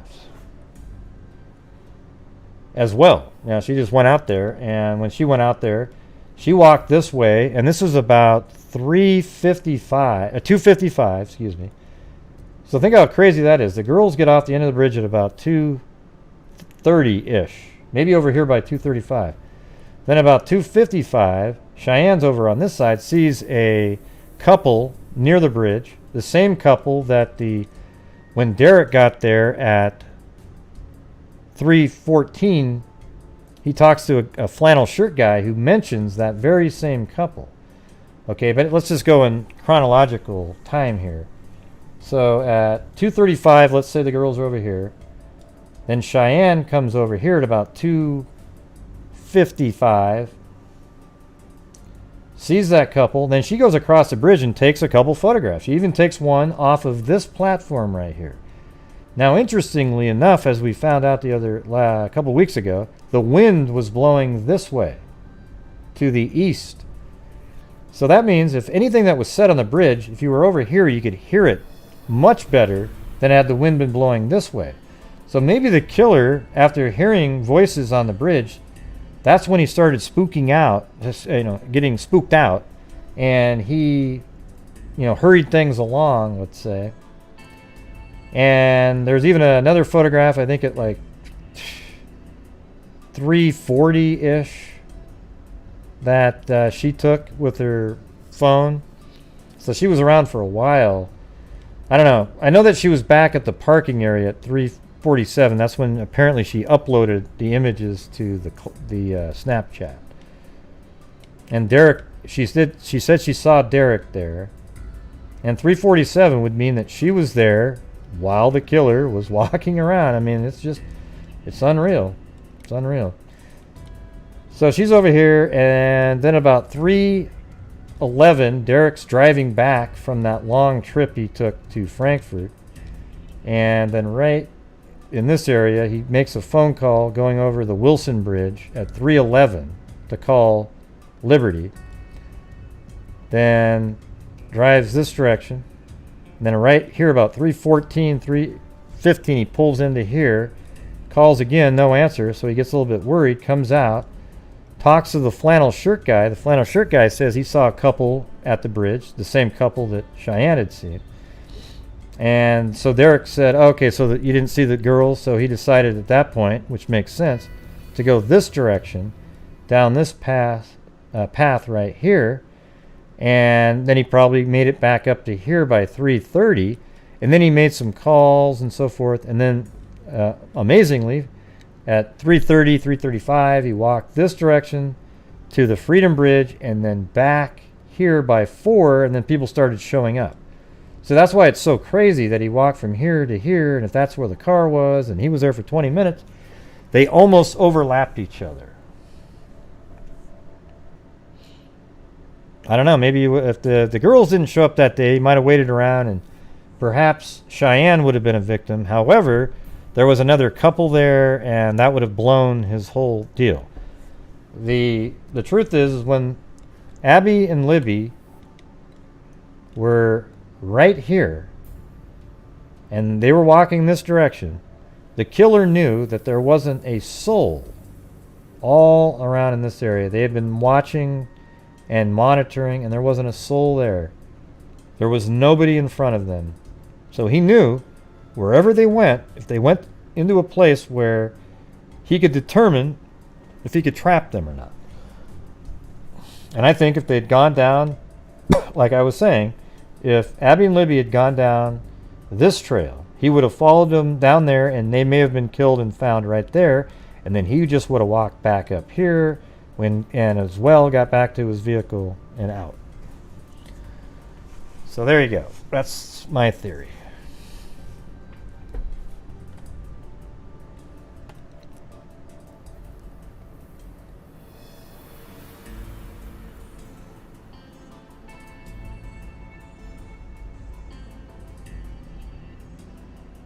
Huh? Who are you talking to? Pink is my RX. Are you on the wrong chat? Who's Chris? Who is that? I don't even know who that is. Who are you talking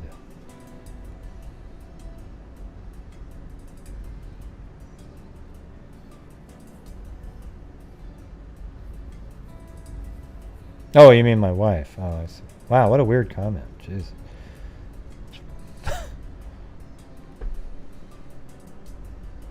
Wow.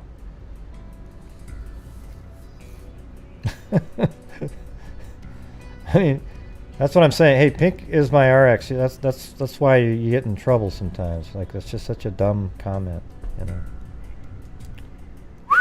Yikes. Man. Let's see.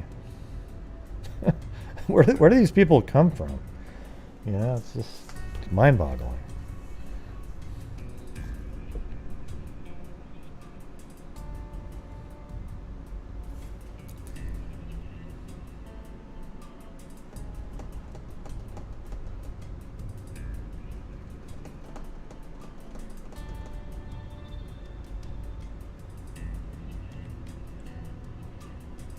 Let's see. Yeah, it's always on Delphi night. I don't know what, maybe something's wrong with it right now. Well, he looks down when he walks when he's on the bridge, yeah, for sure. I have no idea what that means, Lou. Hey, JSD, is that what you wanted to do? Duct tape and pillows for me?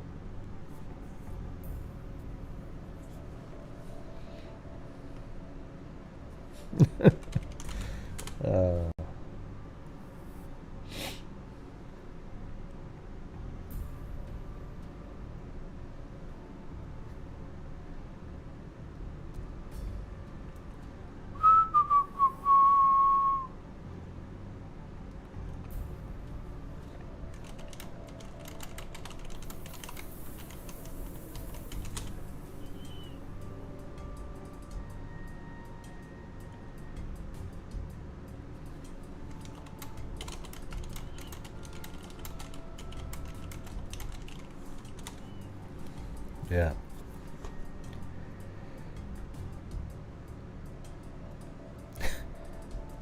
Thank you, Lynette Burns.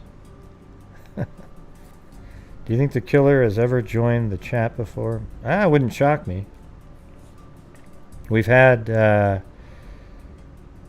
was that one other case that I did where the killer actually made a comment on one of my videos and was a Patreon of John Lorden, and then Lorden donated all the money that the guy had ever given him to a charity after that. But that's how we found out about it. we were talking about this case, and he goes, "Oh yeah," this, and I go, "Oh really? I covered that case." And I went and looked in the comments section, and there he was. Yep, Steve Pankey. I can never remember his name or the case. But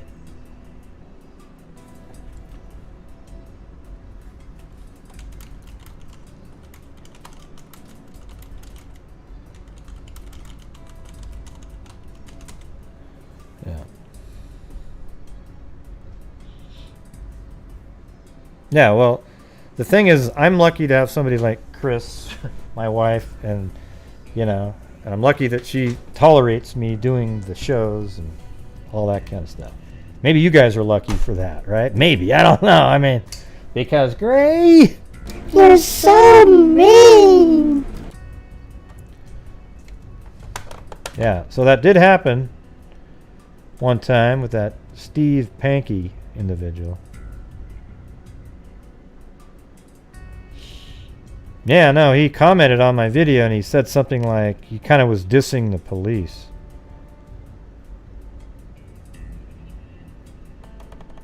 Does anybody remember? Well, I can just type it in. Hold on. I'll find it for you in about 2 seconds.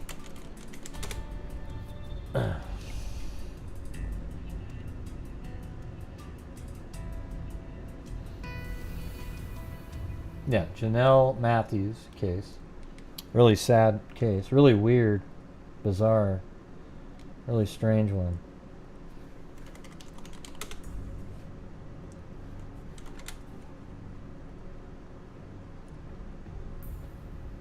Okay, so it's Janelle Matthews, and we'll put in. All right, so here is, I think it might be this one. Maybe.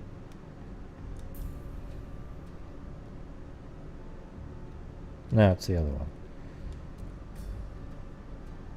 Yeah, it's 2019. 5 by. I look pretty similar, but not really.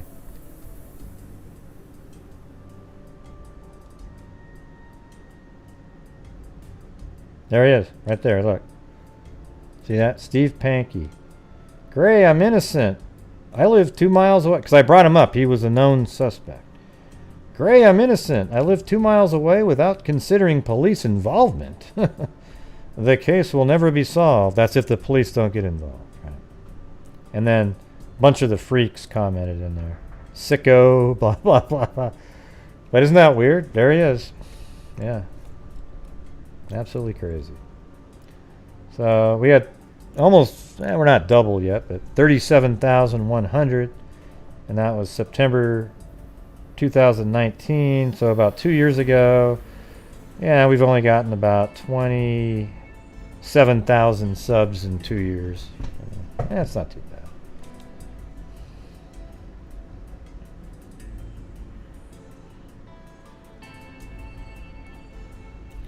So there's your answer. It really does happen.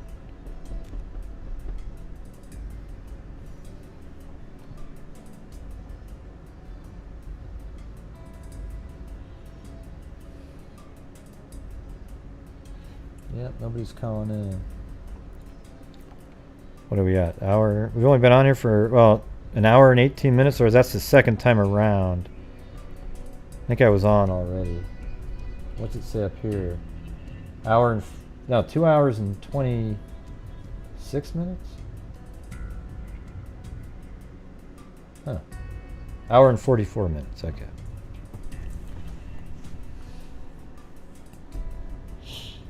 It's hard to know. He might have just typed something in normal. Like, hey, what do you think about... And just some random question. Nobody would know.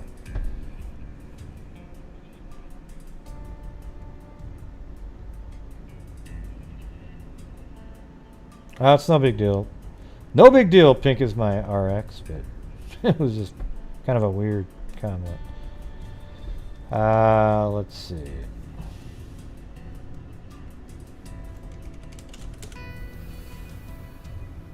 Who's Lou? I don't know who Lou is. I don't know what you mean by Beak's car. I have no idea what you're talking about.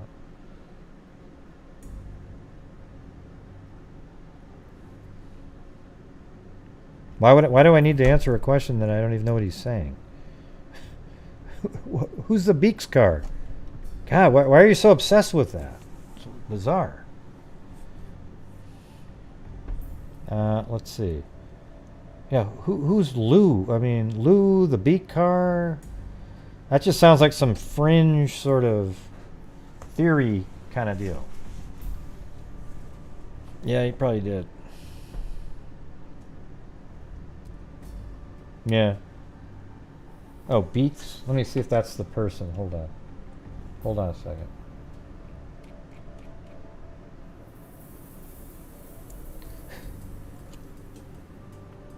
It's just so bizarre. People think you know everybody's last name, like really fringe people that nobody talks about. And you're supposed to just go, oh, Beaks! Yeah, that guy. Yeah, he was...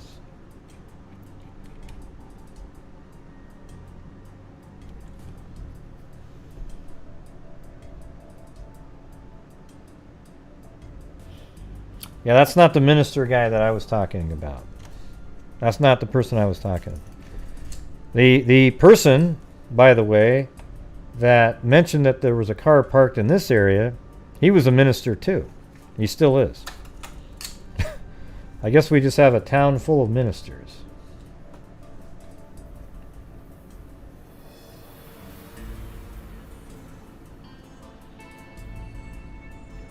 Okay, well, who cares if their tag was ran?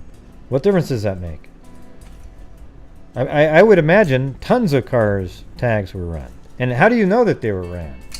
Did one of the officers like Jerry Holman come up to you and say, hey, guess what? We ran Beak's tags. I mean, they don't tell people stuff like that.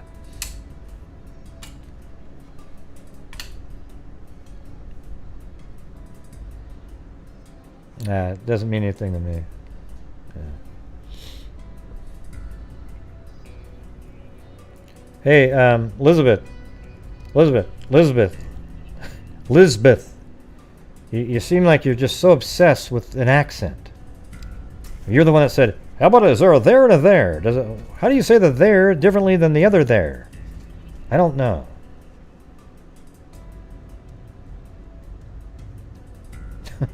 Oh, that's okay, Pink is my... You don't have to send money in for that, but thank you. I appreciate it.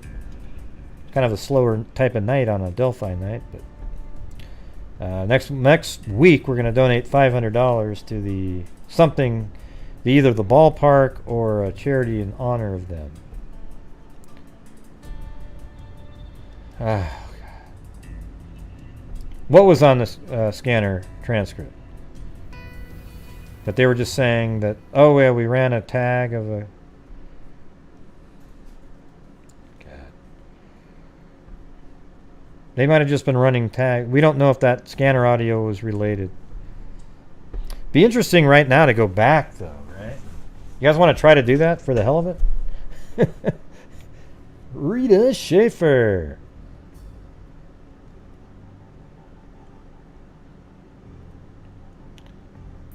Hey, you guys, respond to Pink is my RX. It's okay. All right? She didn't, she's a nice person. I've talked to her on the side. It was just kind of a weird comment at that time, okay? She used to be a moderator here a long time ago. But I think she got sick and was gone a long time. I didn't even see her. So, no problem.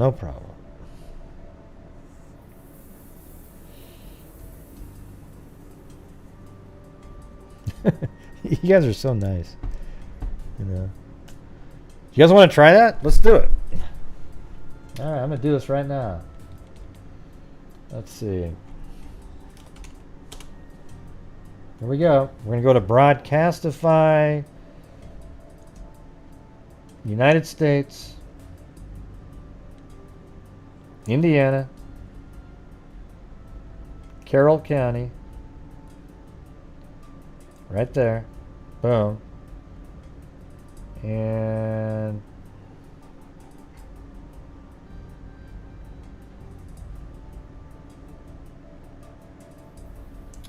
So whatever, yeah, then I can just go, there it is. Carroll County Fire and Rescue. And then we can go to, there we go. Ding, ding, ding, ding, ding, ding, ding. Oh, does it only go to 2020? Ah, you suck, you. You know, they did have that other archive sitting there, though. No. Let me try it one more time.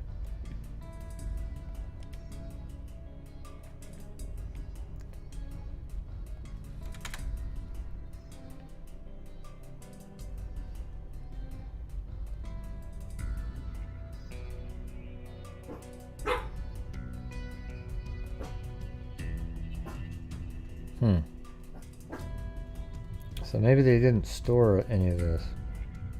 Or we could try that other county. Let's see. Yeah, so it only goes to there.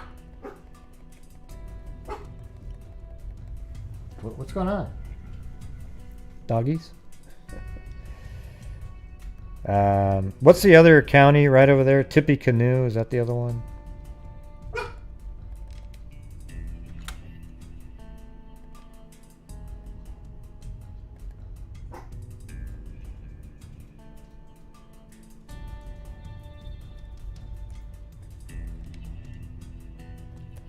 Okay. Thank you, Nicole Wilson.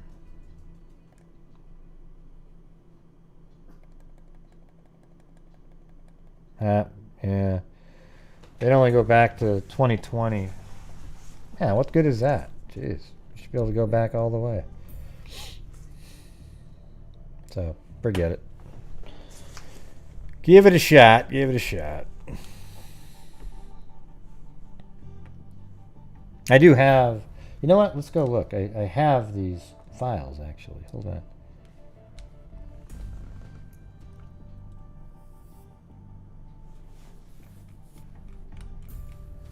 Let me just type in scanner. I think that'll show up.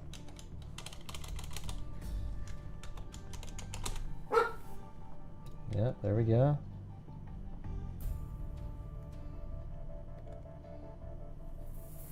Alright, so this one is, looks like that's 421, so that wouldn't matter. This is this is February 14th. So I do have some scanner audio. I have these folders that I downloaded somewhere off of a drive somewhere. And these are on the day that they were found. This would be way late in the evening, it looks like. That's the 15th, yeah, so it's going to be one of these earlier folders, maybe that one. February 14th, that's at 1 o'clock. Wow, so that's getting right around that time. How about this one?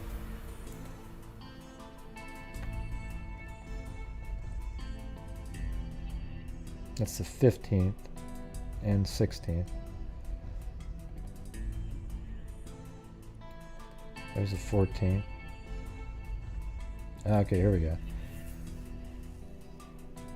So it looks like the earliest one is, that's 1 o'clock. Thanks, Sooner History. Let's see what we got here. 57, when you get here, if you can just hold the front, we've got the back. If somebody did enter through here, then they can get back out the front. If you don't mind holding that until we can decide what we're going to do. Copy. 18th and Airplane. These are all old. Let me see. So it looks like 1357. Although it says 115736. Yeah, it's hard to tell exactly what you're looking at when you look at that. These are when I shortened them up to get rid of the blank sound. 57, when you get here, if you can just hold the front, we've got the back. If somebody did enter through here, then they can get back out the front. If you don't mind holding that until we can decide what we're going to do. Okay. Also. I don't know. That's kind of boring. If we could have found like the exact time, that would have been good. But these are later. They were found at noon. So this is 1:57. And then that would be 2:26. And it just keeps getting higher and higher. That would be 3 o'clock. So I don't know about that. It'd be great to be able to go back and listen, though, wouldn't it?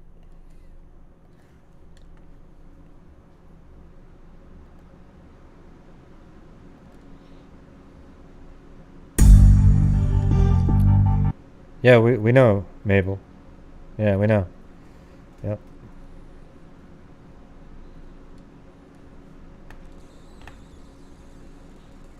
Yep. The 14th is when they were found, though.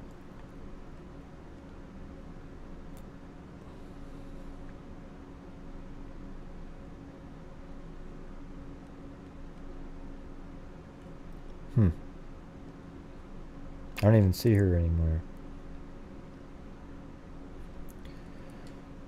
Yeah. So, hey, thanks for all the phone calls tonight. Really fantastic. You know, maybe actually the trolls were on vacation.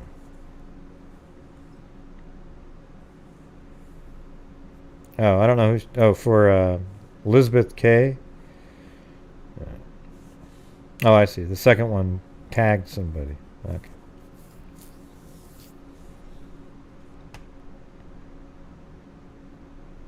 Wow.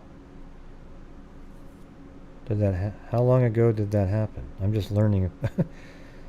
Wow. So you're just learning about it, but you're getting mad at people about the... wow, that's crazy. All right. Jesus.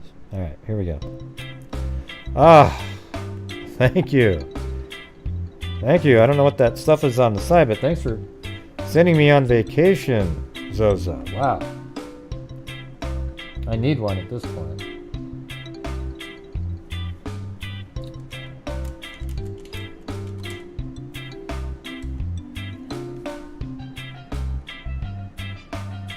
Da, da, da, da, da.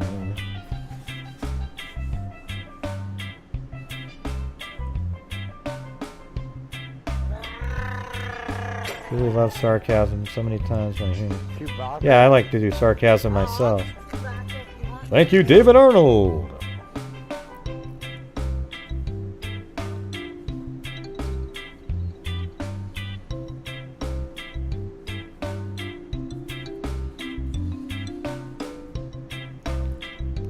Yeah, there's no there in it. Have a nice cold drink. I think I'm gonna go get a Gatorade.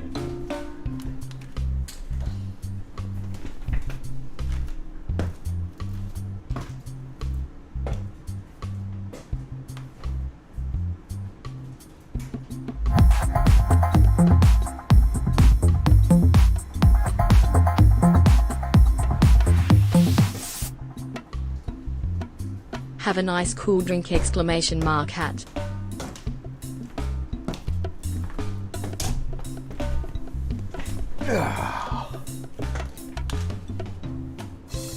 Got my toes feeling a little bit better.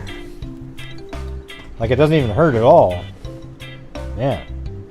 You know, there's this one drug out there for gout. You know, gout sounds bad, but it's actually uric acid. When you eat too much shrimp and crap like that, it creates these little crystals. Because humans don't process that. Thank you, Paisley Dreams, Emily Flotilla, Anstex Gal, Linda Howell, as in Linda Molden Howell, the cattle mutilations in crop circles, and Mabel Quintanilla.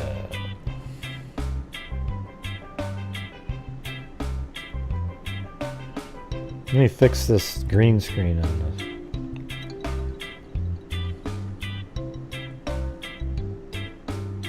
Oh, there you go. That's way better. Boom. Look at that. Not too bad. Not too bad.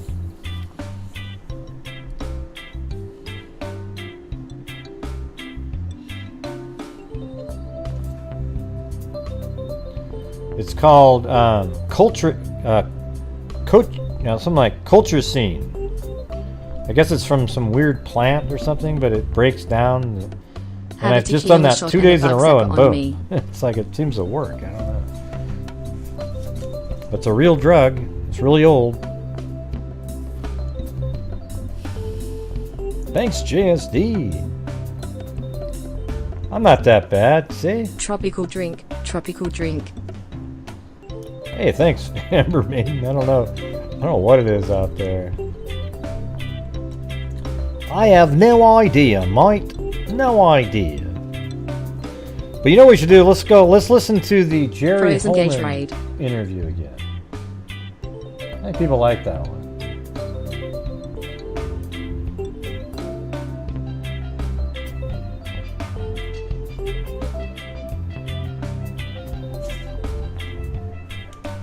Colin, he's not that bad. Beer.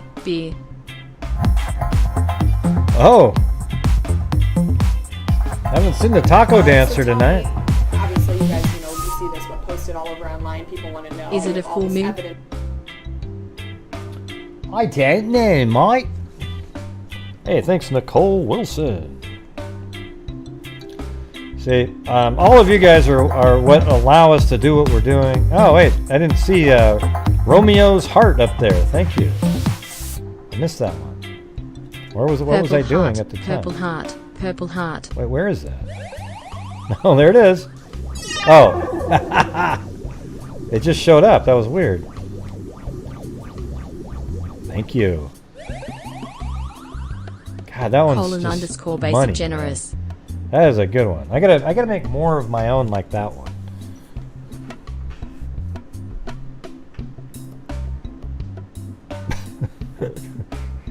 Yeah, you gotta admit that one's pretty good. Oh, you ordered one too, Jen? The racket? Did you get the racket? Yeah, I'm looking forward to just pummeling those flies with it. Go outside, maybe learn how to do a backswing or like a overhand.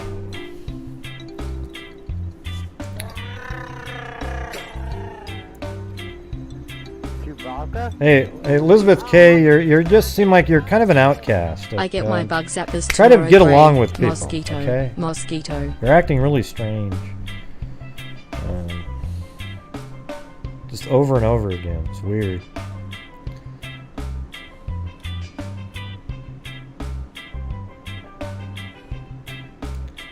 Sippy Suede? What does that mean? What does that mean? What are these comments? Trolls are watching the... Are they? Oh, yeah, maybe. Yeah. Yeah.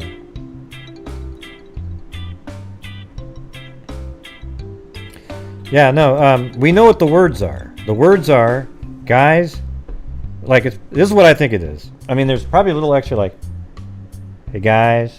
Like a little hey, but not saying it. It's like, hey, guys, get down the hill. But it could just be, guys, down the hill. Okay? Either way, those 4 words are there. Now, you can sit there and pretend they're EVP readings all you want. You can sit there and go, guys, down the hill. Hey, guys, down, guys.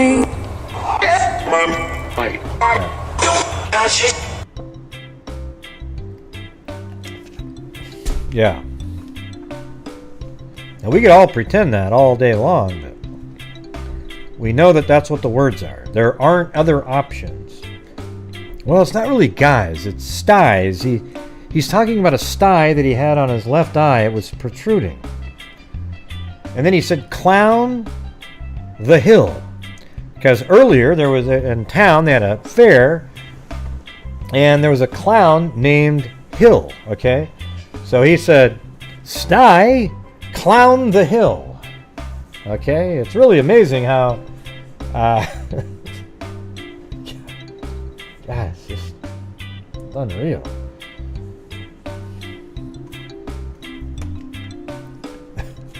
Oh my God, it is. Look at that. Heather just put in John Wayne Gacy.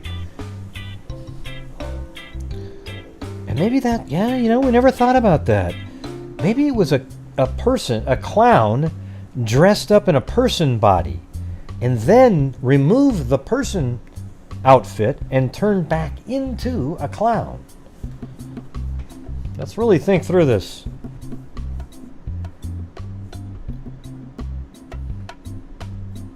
Who cares, Lou? All right.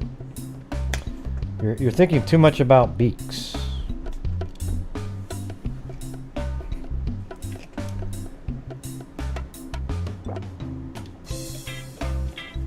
I think you should take a trip there, Lou, and get right on top of that one.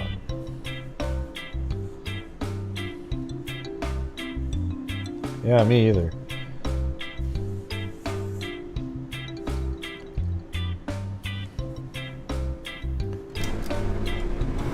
Hey, Greg, what do you think? Stupid. You're not stupid. Stupid. It's a stupid dream.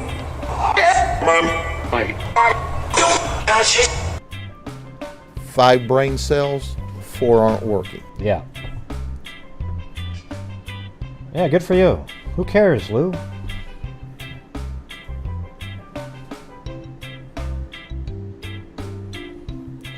Hey, thanks, Daryl Montgomery. Boom, chakalaka. Wow, very kind, very kind. Good grief. I'm getting a migraine trying to follow the chat tonight. I feel the same way.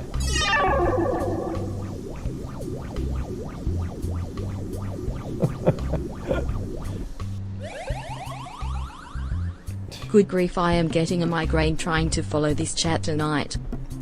Good grief, mate. I'm getting the... that's probably not getting. They don't say getting. There's a few to be down there by the beaks.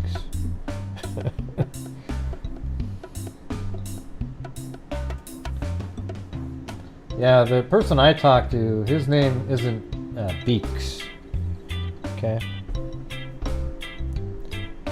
But Lou, I think you should go down there and work on that angle. I mean, it's been 4 years. I'm sure law enforcement hasn't even thought of it yet. You know? Who borrowed that car? Why did the Beaks have to... I think that they have no clue about that. You should go tell them. That if they ran those plates, that they never followed up on it right after that.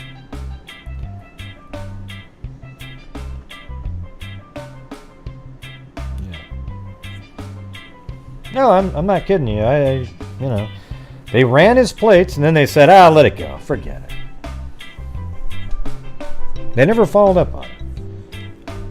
Who cares if it's on it's on Reddit? Oh, God, if it's on Reddit, everybody, you just go quickly read it and it's all true.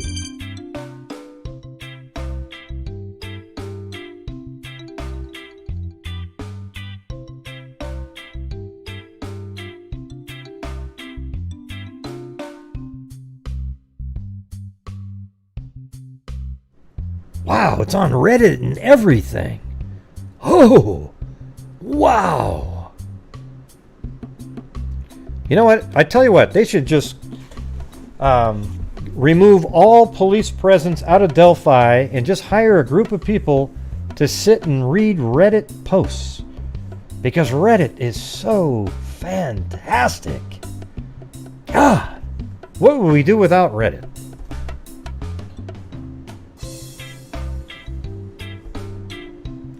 I do. You know what, though? I did hear that the Biden administration did contact Reddit to figure out how to get out of Afghanistan. So they did give it a shot. It didn't quite work out well. All right. Let's see. Now all the liberals. Oh, Gray, you're so mean. Gee, Gray, golly. Hey, don't worry about it. It was a joke, for God's sakes. Doesn't that make sense? No wonder, right? Yeah, exactly, Paulette. I mean...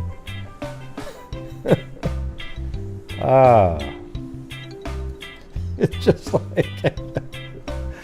Oh, shit. Alright, I'm done with my vacation now.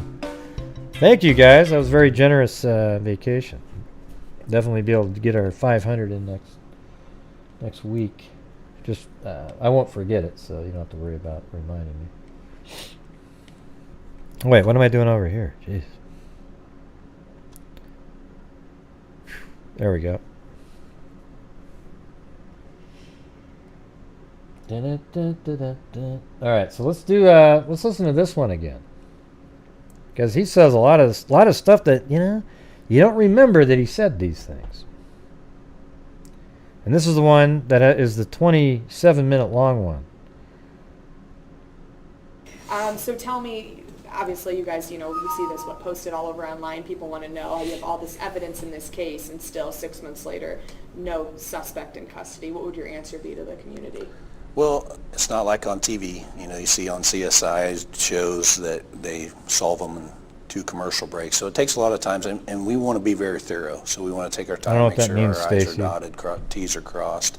But this is a tough case. There's, I think, alleged a lot of evidence, but really we have very little evidence in this case, and we're working with what we have. We're getting a ton of tips, which helps, but some of those tips are misleading. I think you might be right, Timothy. It's like this. We keep hearing, guys, but look at, guys, sounds kind of so, let it down, I don't think so. I don't think so, Timothy. That doesn't. I can't get the y'all best be getting. Y'all better be getting down the hill. Jeez. It's ridiculous. Kind of disarray and, oh my God, get us unfocused from where we're headed. So, but I think it's not from lack of effort. We continue to use all the detectives from state, federal, and local agencies, and we use all the resources that are available, and we're going to continue to do that. We're not going to leave. It's not a cold case because we're still getting information. Well, when you say is the killer related to law enforcement, no, I don't think it's related to that. Does the person have a relative that might be a cop somewhere? Sure. I mean, I guess that's possible. Yeah, I don't think it's related to any of that stuff. So we're going to continue to work as hard as we can on this. To have, and you say you've little evidence, which, we're not all, I'm not a detective, I don't work with the police, but, when you hear, you have the guy's voice, you have that sketch, you've got, possible other audio and video. Look at, now, because he's sitting here next to the sketch, people go, look, he looks just like it! He looks nothing like this sketch right here, you guys. But there's people that say it because it just seems kind of cool and neato. You see that? He doesn't look anything like that. No goatee. This guy doesn't have, the chin like that. The nose looks nothing like that, a bulbous nose. His eyes are wide, and it just isn't even close. And he even mentions it in here. And all these tips, and then maybe the reward money. Is that more than people usually have in a case like this? Yeah, I think so. I think I said we don't have a lot, but we have more than enough to make a case. But we're just not getting that break yet. We're still getting closer every day. We're eliminating. We're getting a lot of tips on people that didn't do it, and we eliminate those daily.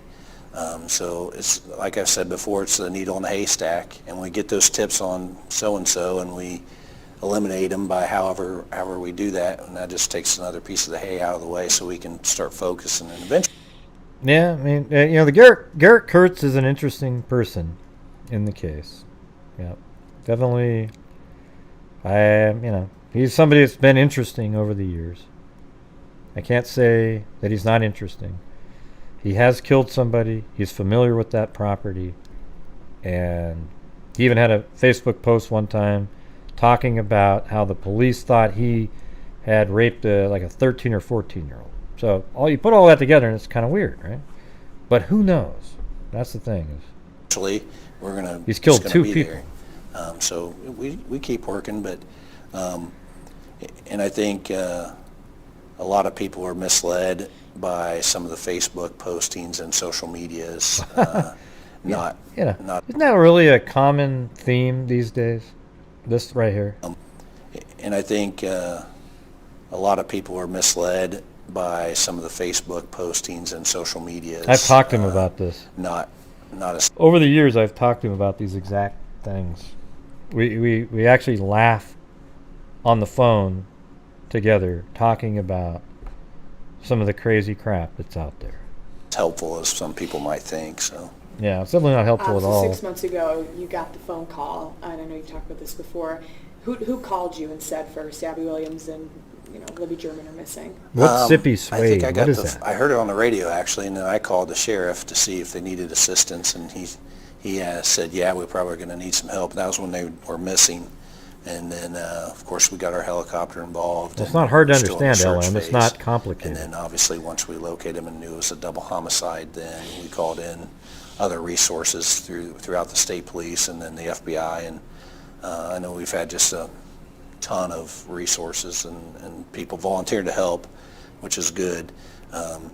So that's how that started. And, now we're here. We're still working. We're still motivated. Like he keeps answering questions at the end. He didn't like some of the very last questions. But we'll just watch this, and I'm going to shut down the Zoom. I don't want to. I hate when I'm in the middle of playing something like this, and then somebody calls in, because I just want to keep playing it. Motivated, and a lot of people, it is stressful. It's a very stressful case, obviously, and it's very easy to get emotionally tied, but I think everybody involved is still doing well. We're still motivated. We're still optimistic that we're going to catch this person that's responsible for this, and we're not letting up or giving in or anything like that. We're stronger than ever. We're actually getting more people involved, so I think the time's coming. We're getting closer every day. I know that's cliche, but we're eliminating people, and we're working harder than ever. So yeah. And within the first 48 hours of that case, so here you are, you hear it on the radio, you step in, which thank God really that you guys stepped in so quickly, because look how it ended up happening. I mean, first comes out 2 missing girls. You think 2 missing girls in this small town, who would have thought this was ever going to be the case? But what was the investigative work that happened in the first 48 hours, without obviously going into too much detail to put the case in jeopardy? Well, I think you secure the scene, you start doing area canvass, talk to everybody in the area. We have the crime scene investigators there. Just basic steps that you would do. Collecting video throughout the areas, doing things like that, and just, from ground zero, that's what you would do in any case, start talking to people. You can get out, knocking on doors. We call that an area canvass. So because it's a rural area, we had to kind of stretch that out a little bit. And so Hey, Lou, comments like that are going to get you removed from here. That's just a stupid comment, okay? Because you are one of the lunatic fringe Facebook people, okay?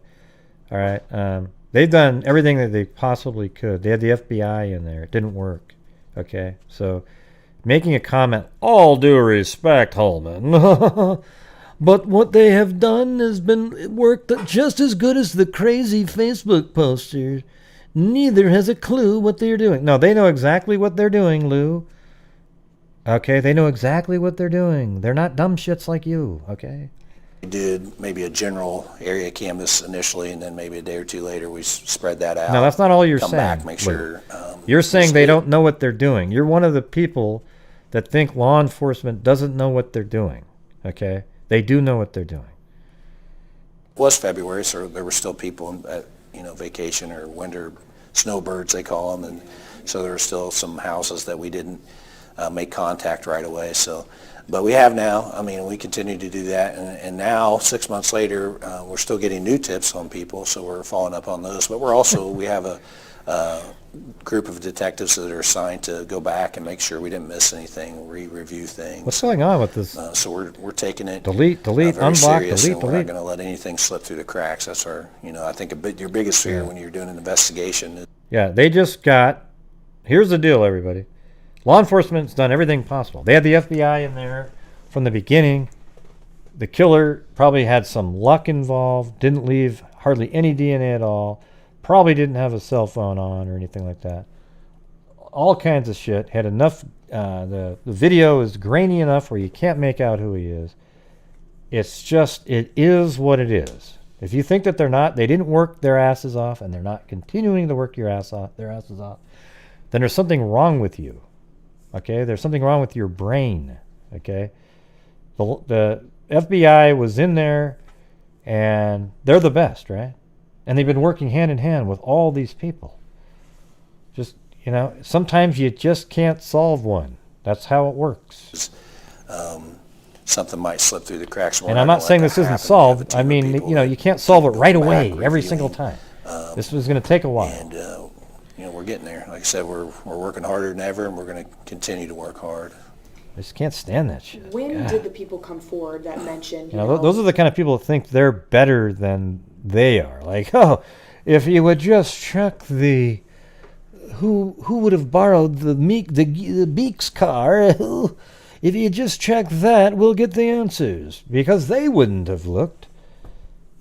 You are definitely nowhere near anything that these guys were doing. They might even have a clue who the person is. They just can't prove it at this point. Because that sketch behind you, it's pretty detailed, like we said, and the guy who did it, and obviously unbelievably talented, because he maybe didn't have a bunch of information, but it's unbelievable what they can come up with, right, and make it into this composite sketch that could end up helping crack the case. But when did those people come forward that said they saw him possibly near the trail? Well, that's a good question. It's actually compiled. It's not just from one person. So we've had several people say that they saw the person that we identified through the video that we obtained off of Liberty's phone, and we put that out. So once people saw that photo, then they said, "Oh, I saw that guy. I saw that." Oh, he said photo. You see, it was a photo. No, it was a still frame from a video. Okay, yeah, still frame. That guy. Well, we have to determine, is that the guy they saw first of all, and if it is, then let's work together. So we were getting calls that night and throughout the last couple months. Some people don't watch the news. Some people don't really follow, what's going on. So some of them were sooner than later. But then we took our time with that. We took our time. We interviewed. The composite drawing itself took probably a week and a half to 2 weeks, because we wanted to make sure it was exactly right as the people that recalled that. So we have been, I think, getting better tips. No, they Obviously, were not the first shot, photo is pretty hard to see. It's pixelated pretty bad, and this is pretty detailed. And we want to make sure people know that. Yeah, look at this Tyler Dean. What a dummy. Look at this. I've heard the girls were shot. Is this correct? It makes sense, given that we can see a Glock in the video. Oh, really? That we can see Bridge Guy holding a Glock. No, you can't see him holding a damn thing, Tyler. Okay? Don't pretend that you know the make and model of a pistol that's inside of a jacket covered up, okay? You can't see anything. Look at these, God. I've had these arguments. People email me, great. He's got a 6 Sauer, 9, blah, blah. How do you know? Well, I can tell by the way. You can't tell shit, dude. You can't tell anything. Nobody knows what he has underneath that jacket. God, unreal. Might not look exactly like the person, but it's going to have the similar facial features. So this is just what the person or persons that we've interviewed over the last several months believe this is what this guy looked like. So I think it's kind of obvious that the killer's right-handed. You can just tell by looking at him. He's got the left hand just in his pocket. His right hand is over on the right, propping something up underneath the jacket. Apparently, it's a Glock. No, there's been no indication whatsoever from any witnesses, even people that found them, that they were shot with a gun. None. You're wrong, Dark Side. You're wrong. Okay. There's 4 of us in this room right now. If somebody walked in this room for 30 seconds and he left, we'd all have different drawings. But I think the facial features and the major identifiers we would all get right. So that's what we're hoping, that this gives us a little more guidance. I know all the weirdos show up on Delphi. Not as vague. And it's helping. We are getting better tips. We're still getting some not so good tips, I would say, but we're getting a little better tips from this composite drawing. Is it a few people kind of that possibly saw him? Well, we don't know what that is, the white thing. Yeah, could be a scarf, could be a rope, could be anything. It's a good statement. There's more than a few that said they saw him. Now, like I said, we have to determine there was other people on that trail. Are they actually seeing the guy that is responsible for this, or are they seeing somebody else that was out there walking? In time frame wise, how long do you think he was out there that day? Had he just kind of stopped by, tried to find, if he was planning this, tried to find somebody that was walking off the trail and thought, hey, this would be a good target? He kind of has an idea. He's not going to say it. I wish I could tell you that. Right. I have theories, but the evidence is pretty. Like I said, the evidence doesn't really indicate how long or if he was a traveler. Well, this was early on. Some of that we just I speculate think they found on. We more can't really information. say he is or isn't. But we just have to go off the evidence that we have, the positive drawing, the video, the audio, and just continue to rely on the community. I still believe somebody knows. Somebody knows what happened. For whatever reason, they won't come forward. 22 caliber puppy. And we wish they would, obviously, because this person's probably going to do this again. And I'd hate for that to happen to you or your loved ones. And that's the Not message sure, I want to get out to the JSD, not public is sure. If you do know, for sure you need to. See, there you go. There you go. See, that's the thing, JSD. What it looks like is that he's right-handed, right? Is he ambidextrous? I don't know. Is he a closet left-handed person? I don't know either. You know, was he beamed down out of an alien spacecraft? I guess that's possible if you believe there's life on other planets. I just don't know. Let us know so we can possibly stop this from happening again to your daughter or your mother or sister or anybody. Could be brother or father as well. So. And the personality traits of a person like this, and that's, I think, what people have thought about before. I mean, for him, if there was just one person, and this is the guy who was able to get both of these little girls in the woods and do these, brutally murder them, do you think he possibly have done this before? You could be. I mean, this is kind of our theory or speculation. We have no evidence that he's done it again there. But we do keep that in mind. We do check with other states to see if they have anything close. And obviously the case in Iowa is probably the closest, but they don't even know the cause of death. Yeah, we've all heard about the U-turn theory. While it's possible, it doesn't make much sense at all. In that one, because they didn't find the victims until later, so it's hard to compare. But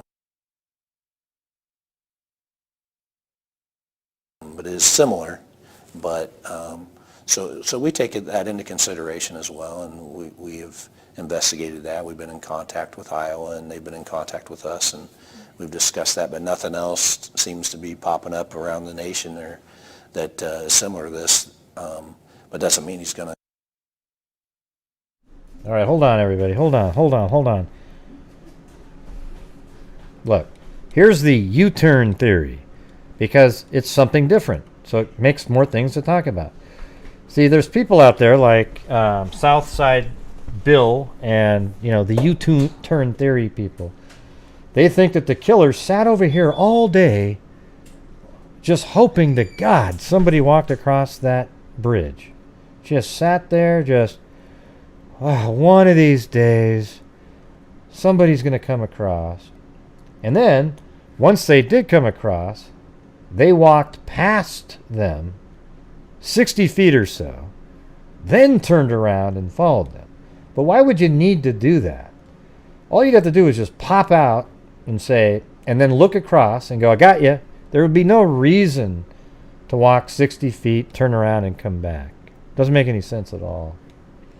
And the odds of being able to, that means they'd have to sit there all day hoping somebody would come across all the way. Where on this side, if you knew that there was nobody over here, you could have got him down here. You could have got him over here. If the girls had walked over here, you could have got him over here. He'd have a lot of options. But you're saying that he just sat over here just waiting all day. Because very few people actually cross the bridge back then. Now, lots of people do because they want to see, they try to go check it out. Anyways, hopefully that made sense. I think the odds of it are very low, yet it is possible. Kill everybody the same way every time, so we don't know.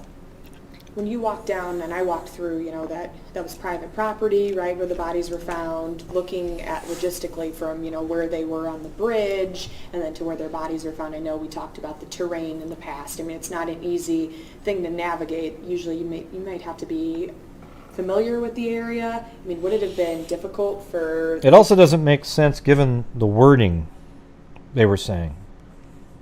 Like Abby said, he's right behind me, isn't he?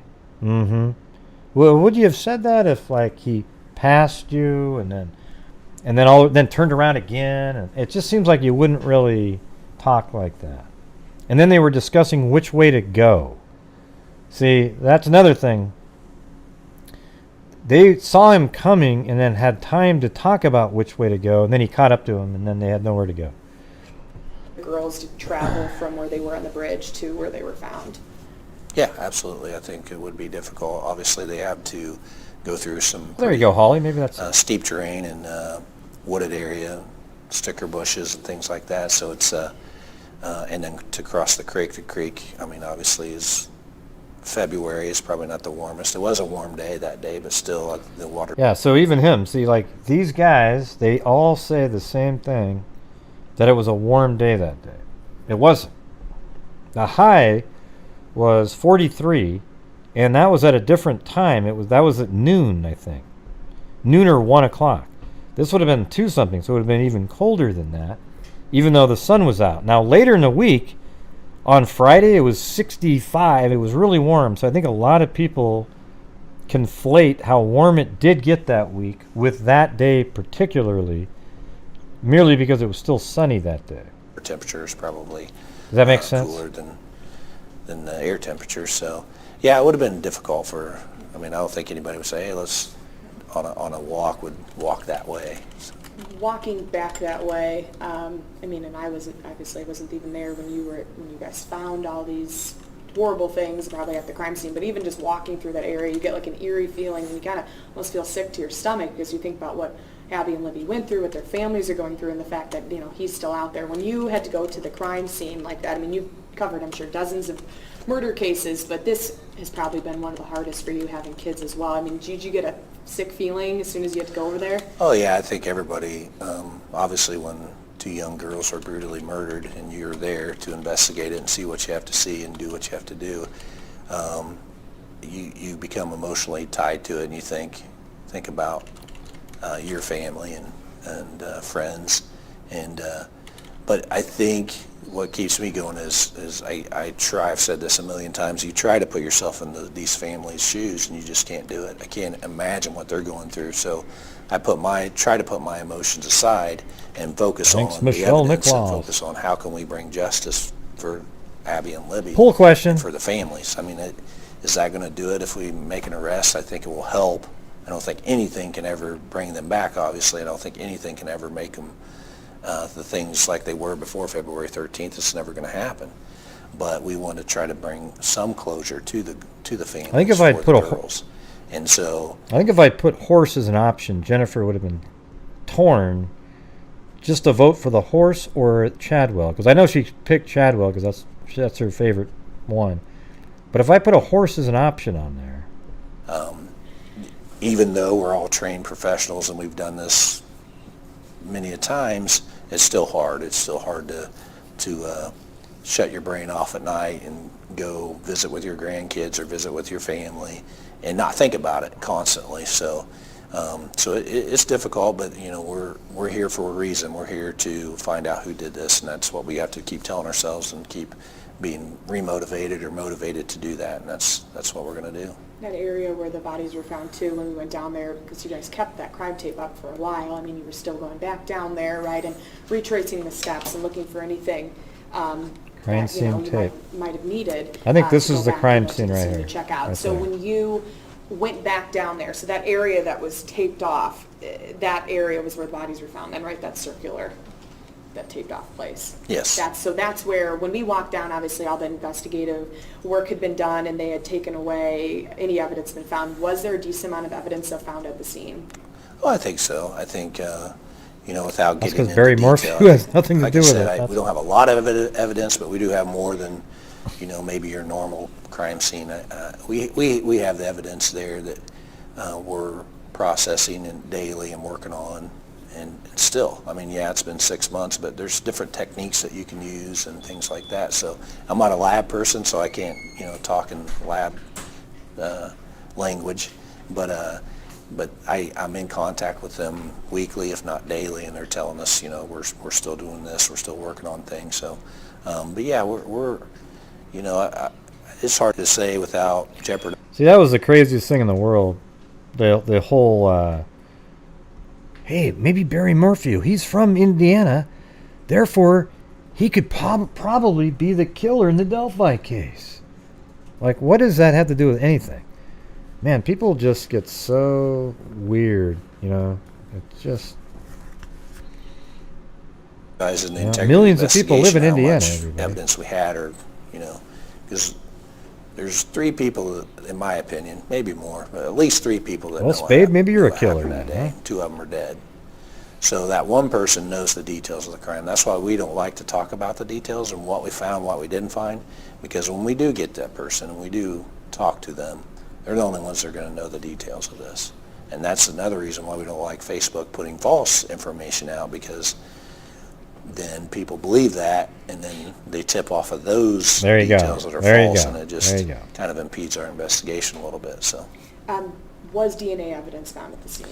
well, yeah, I mean, obviously that's the tricky question nobody wants to answer, but you know, I think at every crime scene you have, you're going to have DNA. You're going to have the victim's DNA. You're going to probably have victims' families' DNA. You know, touch DNA is very powerful. So if I touch your shirt today, There you that go. DNA could still be Little bit there of a for hint. weeks, Little bit of a if hint not there. months. Touch DNA. So we're still working on identifying whose all DNA we have there, and we will continue to do that until we determine who all's DNA is at the scene. So if this guy, you know, thinks he possibly got away with this, and that's one of the things too, I know that you guys are waiting, possibly, you know, he could start talking about it to people, because that's happened in other cases. They think, oh, I got away with it, and then they start trying to brag about it, which is something you guys are following up on every day. But if he thinks he got away with it and thinks he cleaned up the scene, there still could possibly be something that he left behind. Absolutely. So, yeah. That's powerful, though, for the community to know too. Who are you talking about, Valentina Joy Defend? And what happened to that comment, by the way? Good idea who it is. Wait, what? Who are you even talking about, Valentina? You talking about Libby's dad? Or grandfather? Wow, crazy. No, it's definitely not that person. We don't accuse any of the family members on here.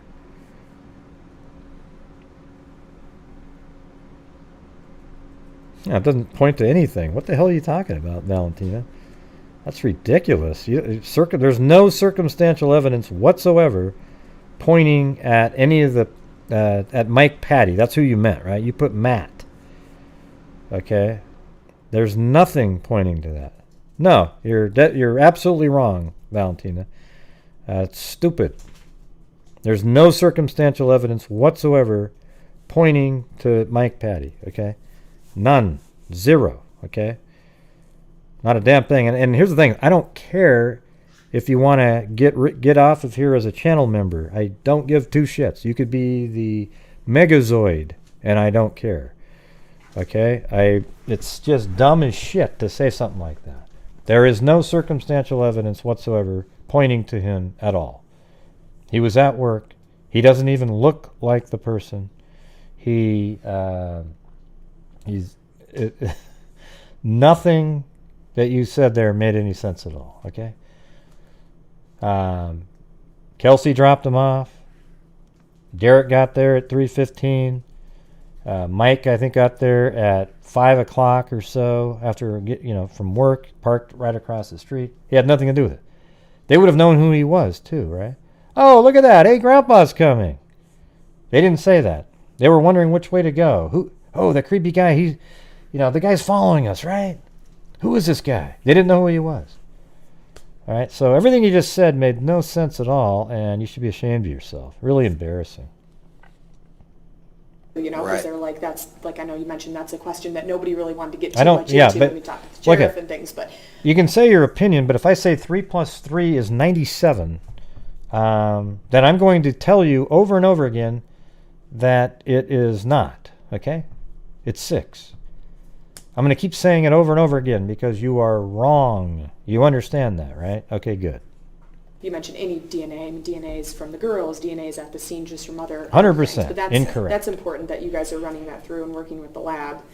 And then, is there anything that happened within that first 48 hours? I mean, you stepped in too, like you volunteered immediately. That guy's to have an the United States absolute Police come idiot. in and help out the sheriff's department. Is Daniel there anything Maynard. you think that could have been done Herman, differently right? Yeah, that he's could have just put crazy the case guy. in jeopardy in those, in the beginning stages? Absolutely. I think, when You know, I might be, Tyler, but it's not really trolling. I actually have a good time responding to the morons who make comments like that. So it's not like you. Yeah, I like responding to trolls. Do you understand that? I mean, so it's fun for me. So thank you very much. a morning quarterback, there's things you could have possibly done a little better, a little quicker. Now, is there anything we did or didn't do that jeopardized this case? No. I think that with the FBI and the county and the state and all the resources that we've used, there's really nothing that we could have done more. But, I'm my own worst critic, so are there things we could have done better? Yeah, absolutely, and that's every case. But we continue to learn from that, and again, like I said, we didn't do anything or not do anything to jeopardize the case, but are there things that we could do better? Yeah. So, as Jay Harper with the State Police, the lead investigator, we have Tim Kendall also with the State Police, lead investigator, and then my job is to kind of manage this. So I've been trying to manage this from day one with the county, with the FBI. So that's an obstacle in itself, trying to manage something this big. But we've had plenty of guidance from all of our supervisors and such a great team. I mean, we obviously have gotten along with Carroll County pretty well. And unfortunately, through other incidents, it's happened because life doesn't stop. So I already know what you're talking about, Elizabeth. We still get major crime scenes that we have to assist with here. And manpower issues, I mean, we all have them. The county shorthanded, the state police shorthanded, FBI, everybody needs more. So if you're out there, apply for the state police. I've never talked about we the definitely text. need help. Yeah, need some new recruits. I think with the text by Erskine, there's a chance that one could be pretty accurate. I don't know, but he was there and he put those texts out there. I just don't. There's no point in talking about them. What? Who cares? There's no point in talking about them. That's why I think that Libby was probably killed second, and that's it. Just based on that, I'm not going to sit there and go over it because it doesn't help anybody. That doesn't help find any answers or anything. It's just sensationalism. Audio, which we heard, I remember the first time that was played. And I've had the at Erskine press text conference, all the and way that was, back in in 2017. Know that you're going to be able to hear this person's voice, even though it was just that tiny clip. Early. But what he was saying gave away, some clues as well. But what has that been able to do for the case, having that voice out there? Well, I think it's helped a lot. I mean, why would I want to obviously, interview him? It's a distinctive voice. We've been getting a lot of tips off of that. Unfortunately, the people that people think it is, we've been able to eliminate them. Not all of them, but most of them we can eliminate through checking records and things like that. So, but I think it's helped quite a bit. Now, we do know what they said, Nost as we get into this deeper. No, we definitely know. It's going to help us even more. Because other people have said, other people that have seen it have said what they said. You just haven't been around enough to pay attention, so you're not aware, so you just say, we don't know what they said. No, we do know what they said. Okay? We've heard it from... I actually have an email that was sent from a friend of one of the people who actually watched the video. Her friend told me what she was told. Okay? And I have that. Plus, Anna has mentioned many times other things that are on there. And Becky has said other things that are on there. So what you just said is incorrect. More so. Is there more audio that was found on Libby's phone? Yes. Is that something that would be released? Not at this point. We've discussed it, and at this point, we don't think it'll help the investigation. No. At this time, it doesn't appear to be anything more than some discussions between the girls and things like that. So see, there you go. Look at you hear that? See, he even says it here. Anything more than investigation at this time. It doesn't appear to be anything more than some discussions between the girls. Which and way to things go? like that. That's So, what they're trying to figure out. and we've only released a portion of it. There's some others that we think could help us, but again, protecting the integrity of the... See that? They have some other stuff on there that could help us, but, Investigation is the key here, so we can't release everything we have because there's only certain people that know the details. And if we release everything, then we get into possible false confessions and people over exaggerating, embellishing information and put it on Facebook like we already battle with. So we can only give so much. Facebook thing, I know that's been that's had a huge effect too on the family. I mean, and that's like, probably Shame on a few all of years you ago if this case would have happened or like, that are doing that that. wouldn't even have been a thing. Has that interfered with the case? Oh, absolutely. I talked to some of the older investigators. They didn't have to deal with that. When I talk about some of the stresses of social media, I mean, I've had tip on me from interviewing with other stations. Absolutely. We've had tips on other police officers for whatever reason. We've had people that do their blogs that put out false information, and then if I tell them that's false, and then they embellish and tell people that I'm giving out details of the case, which we're not. I will try to squash any rumors that people call and ask about without jeopardizing the integrity of the investigation.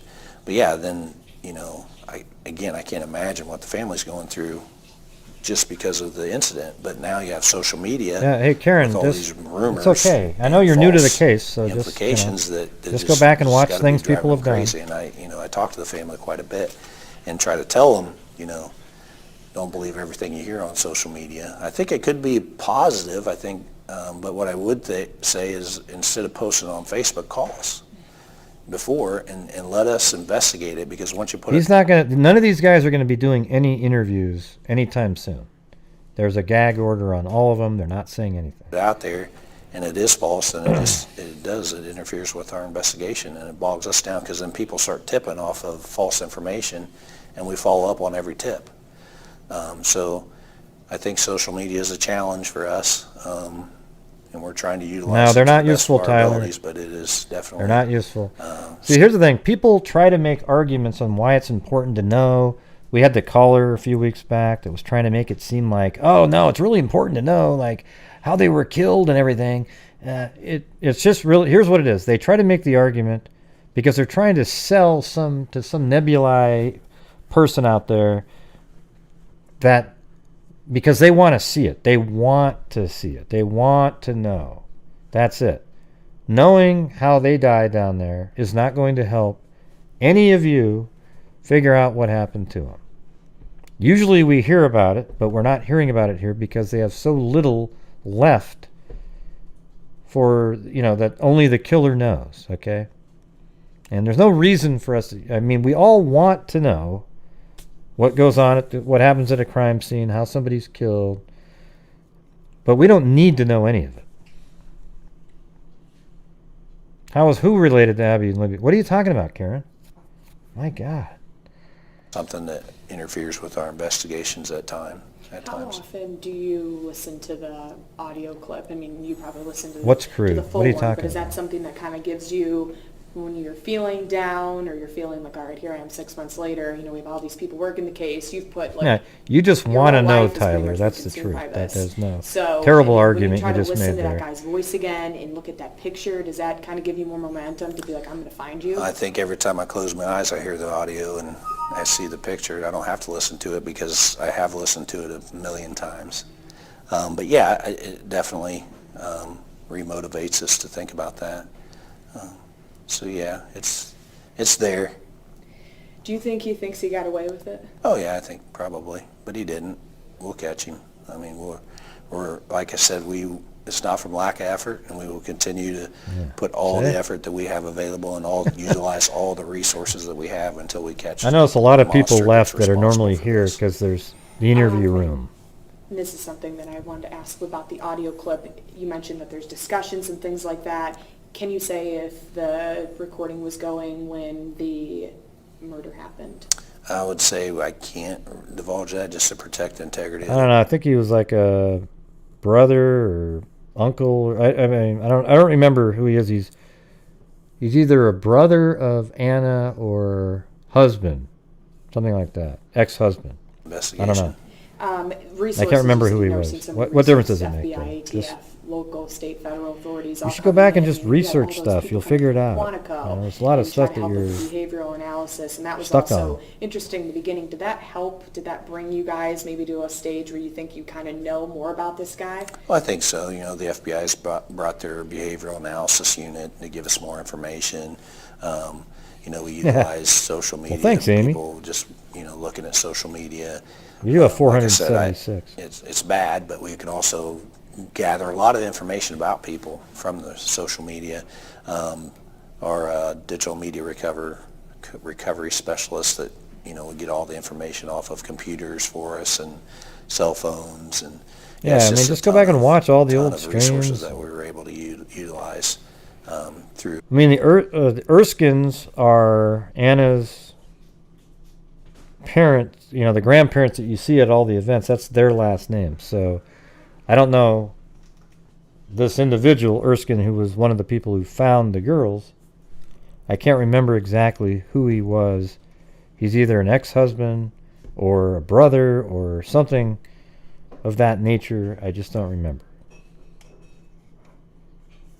State, local, although, yeah, I don't know. Federal.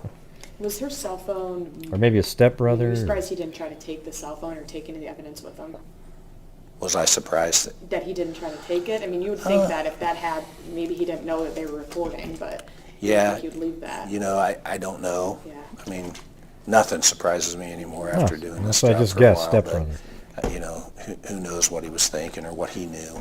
You know, we don't know that, so. But it was all pretty, like, you didn't have to go, like, searching through the woods. All that stuff was kind of left in that area, right? That's a fair statement, the general area. Then going to tips. You've had thousands of tips, thousands of dollars in reward money. How many people have you guys interviewed? Well, I would say probably thousands of people. Depends on what you consider an interview. Well, hey, good to see you, TTJO. I'm blind too. When I try to type something, my thumbs hit like different letters. I can't see it. A lot of people may say that's a little smaller, but we did area canvas, so we interviewed probably 600 people that were driving through the area. We stopped, talked to them. We've contacted numerous people to talk to them, and I would consider those interviews. So as far as formal, you know, if you're audio, video recording. Yeah, I do 3-hour shows, so, you know, it's kind of hard to go back and watch all the other episodes and whatever. But I do have short videos that I've made, too, that you can go check those out. Somebody is at a formal interview, probably 400 or 500-ish. But that we have talked to thousands of people on this case. The last thing, do you think that he was from Delphi? You know, I really don't know. I think for obvious reasons, I think he had to know the area. Was he from here, visiting, or been here? I mean, I feel like just like how he does. There's other people. Oh no, he's from there. He's living close. I don't believe that. I think he's maybe somebody familiar with the area, or he could have actually just been there really early in the same day and walked around and figured the place out, or he was there a few days prior and figured it out. And I guess there's an option that he was from there from a long time ago and he just remembered it. But then why would he go right to that park for something like that? It's almost like he would be knowing, you know, he knew that people would go there to hike and do various things. But what a weird time to go there on a Monday at 2 o'clock. Or no, not even 2 o'clock. 1:30 he's there. Like, what's he doing there? I mean, that's a weird time. You're almost looking for a female, maybe a housewife type jogger that's just over there jogging. Because most people are working and, you know, not walking around on a trail at 1:30 on a Monday. Well, no, it's not really, though, Nostit Potes, because maybe nobody would even be there. Okay? So you're kind of hoping that, but then that day was a day off of school, so there was other kids there earlier. But right when Abby and Libby were there was nobody. There was absolutely nobody there at all right in front of them. But then other people started showing up again 20, 30 minutes after that. I don't know, but you mentioned earlier the terrain and that area. Man, I can just see me going over to Office Depot and saying, "Do you have any no-stick posts?" I guarantee that's going to happen. This incident occurred, for somebody just to go out there and be able to do what he did and leave, you would think. That's going to happen, I guarantee it. And walked the right way to get out with nobody seeing him, or drove or flew or who knows how he left the scene, or he knew the area. So Was the weapon left at the scene? Was the weapon left at the scene? He said no. He said he's not going to answer, but see, now he's getting a little bit irritated with her. Anything else you want to add? See that face, that little half so. smile? I think That's that's not it. quite. Yeah, one question. Sure. For the image to be captured on the phone, was there prior video of the girls together before that, or do you think they felt danger from this person? That's why This is an interesting answer here. she recorded that clip of him? Both. There were pictures and they went out there to take pictures on the bridge, and there was pictures and video, but it. See, there's other picture and there's other videos on that camera from that same day out there on the bridge.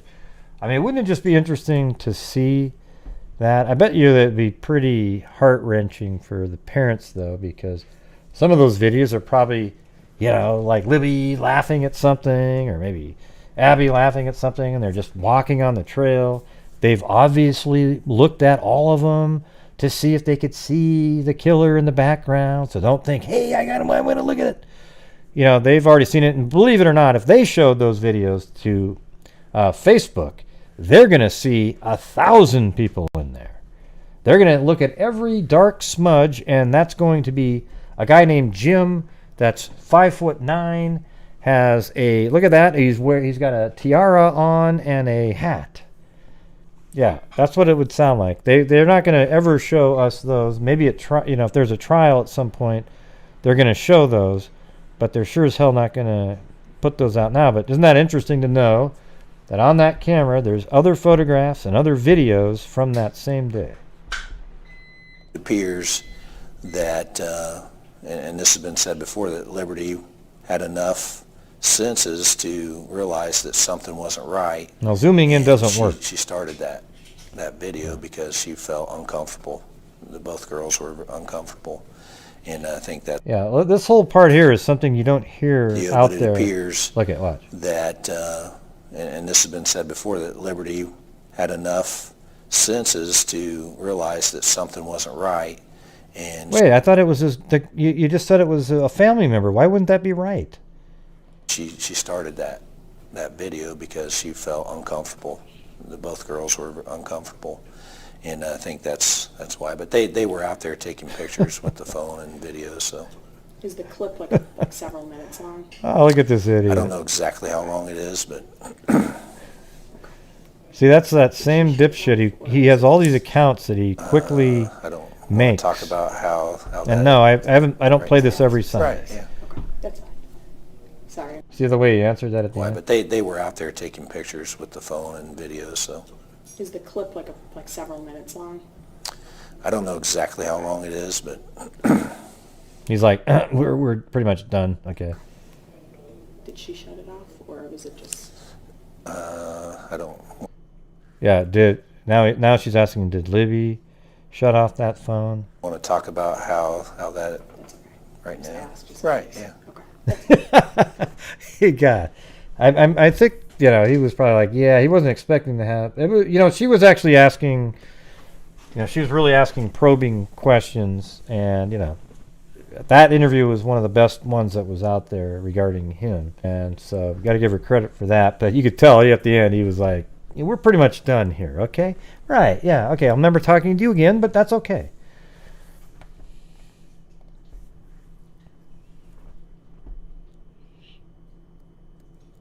Yeah. Right. Well, here's the thing is that person's just a fake name there, by the way. He's trying to pretend that he was Jerry Holman, and he put the same image on the screen. He wasn't a real person. Yeah. Just so you know. All right? So, anyways, gosh, what time is it? I think I'm about done. I think this is over 3 hours again. But next week, we're gonna donate $500. We'll just send it to the park, okay? Next week.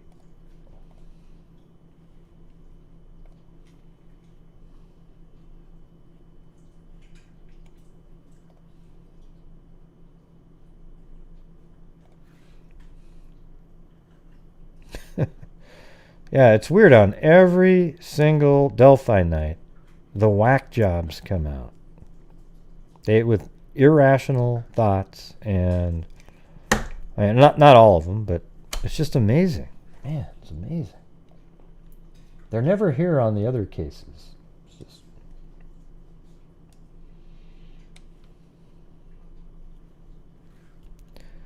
all right.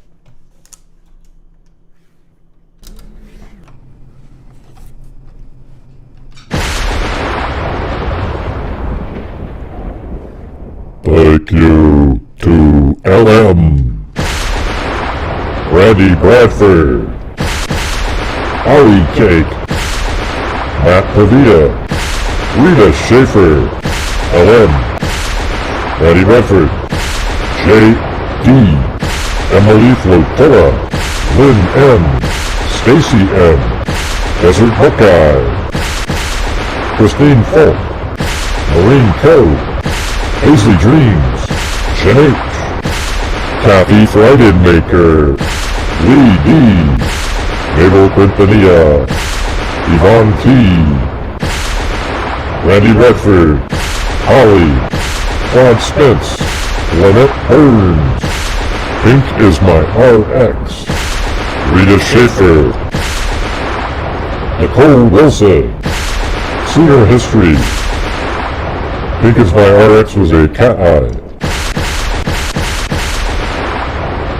Rita Schaefer, Nicole Wilson, Sooner History, David Arnold, Mabel Quintanilla, Paisley Dreams, Emily Flotilla, Ange Texcal, Linda Howell, as in Linda Molded Howell, the cattle mutilations and crop circles, Kathy Friday Maker, JSD, Amber Maiden, Nicole Wilson, Romeo Hart,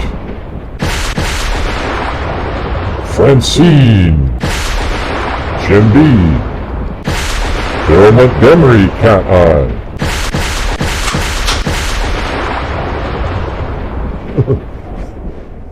LM, Connie Lee, Michelle Nicholas,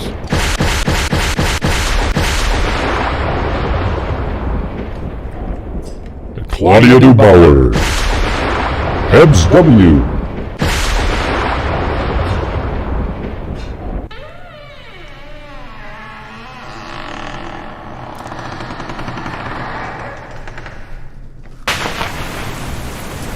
man.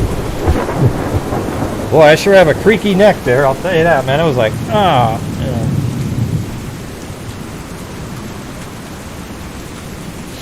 So thank you guys very much for supporting the channel. I had a couple different shows today. Go back and watch the earlier crazy show with Grady Judd in a mass murder situation in Polk County, Florida.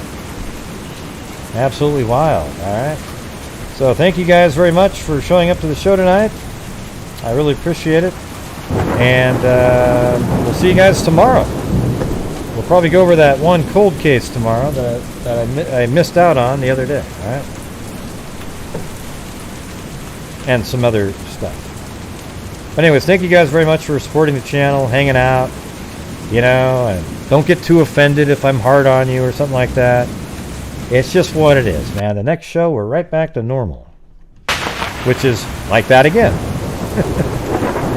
Alright, we'll see you guys tomorrow. And as I always say, everybody, until next time, Be safe out there. Oh yeah, we're just gonna keep doing the Delphi case once a week until something happens. Okay, we need something to happen soon. All right. So, anyways, you guys, let's all just keep hoping that something comes to light one of these days soon. But as I always say, until next time, be safe out there and. I've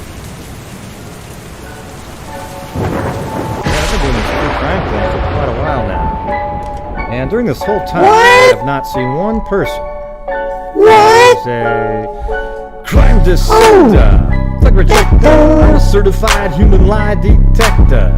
Gonna get you on a stretcher if you try and play me like an old projector. Crime sector is my nectar. Professor Gray is gonna give another lecture. Crime collector, freak connector, and I'm always gonna be a pup protector. Fool deflector, interceptor, and I mean a suspector with a vector on his pector. With all respect, y'all, just remember I've a temper fucking check ya. I have no agenda, I'm no pretender, and I'll serve it to you straight without the blender. And in the end, I'm gonna send you. Hey, what happened? I'll just get right back to work. All right, everybody. Talk to you.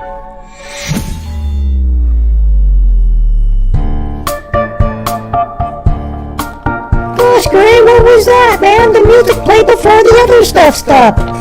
I know. Well, sometimes there's mistakes made on the show, Mary Lou. Gosh, Gray, what are you doing? It has to be perfect every time. Well, it's not perfect every time. No, that's not right, Betty Jo Riley. They don't call in because you're an idiot.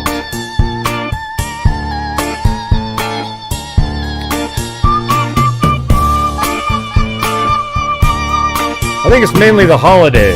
Last week we had a bunch of callers, and the week before that we had a bunch of callers.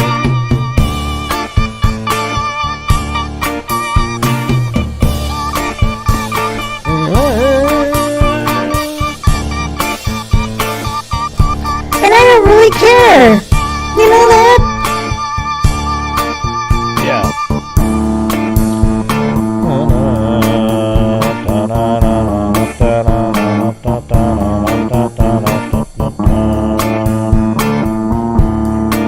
Yeah.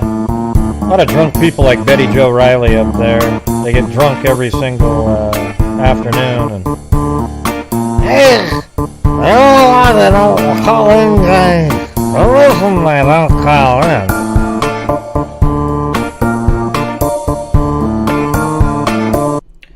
Yeah. The thing is I'm just how I am with every caller. Some calls are good, some aren't good, some are better, but I at least, I try to have a conversation, let them say what they're saying. But I don't have to sit there and go, wow, that was so great. That's fantastic. Okay, if I don't agree with it, I'm going to say I don't agree. Yeah, I don't think so. Yeah. Did you hear what I said that 10 minutes ago? I just said this. Oh, yeah. Did you hear that one? No. Hey, Nicole, you don't have to, I am nice sometimes, and sometimes it doesn't sound nice, but it's just the way it is. I don't think that's why people aren't calling in. Sometimes most people just don't want to call in. Okay? And when we do these shows, people don't call in because they've already called in, and maybe there just isn't really anything new for them to theorize about. Okay? Where I'm kind of hoping for new people that show up that have something original to say. We don't seem to get that very much. People are just like, here we go again. You know what I'm saying? Okay, great.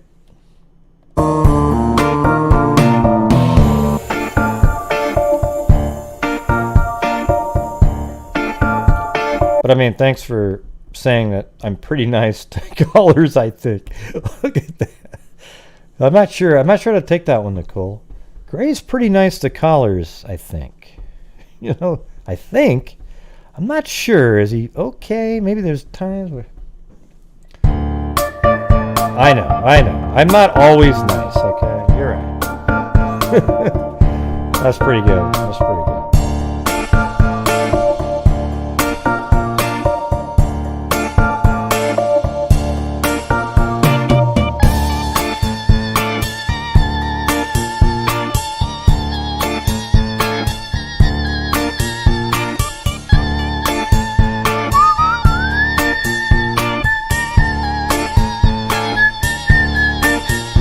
That's okay.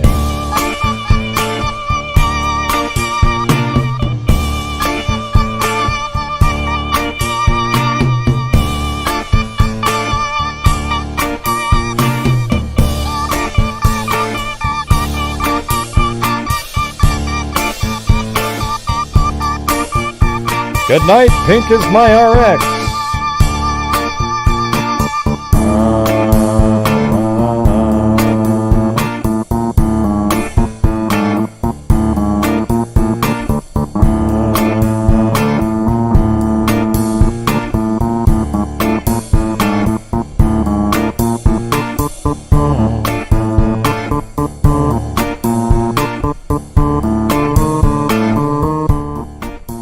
Yeah, I try to, we have other shows, right, where people call in and they're calling in the whole time. When we're talking about the hikers, those go good, right?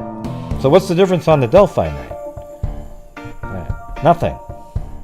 People there's no, people don't want to call in on it anymore because it's been said. Everybody said everything. You know what I'm saying? But on the hiker nights, we get people like Pebs calls in. Oh yeah, she's in there talking about the multiple plumes coming off the dog that killed everybody else.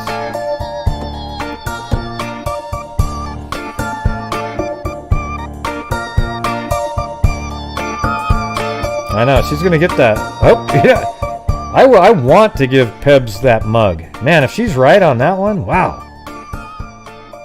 Plumes coming off of a dog that killed the rest of the family from an algae bloom? Wow.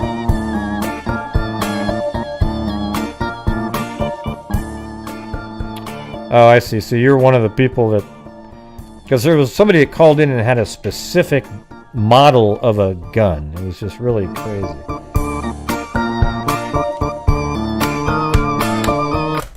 Oh, what happened? Oh, cool. The space bar stops him. I didn't know that. Nice. Oh, hope you feel better, Cindy Liam. Next time, call in with the nasal infection.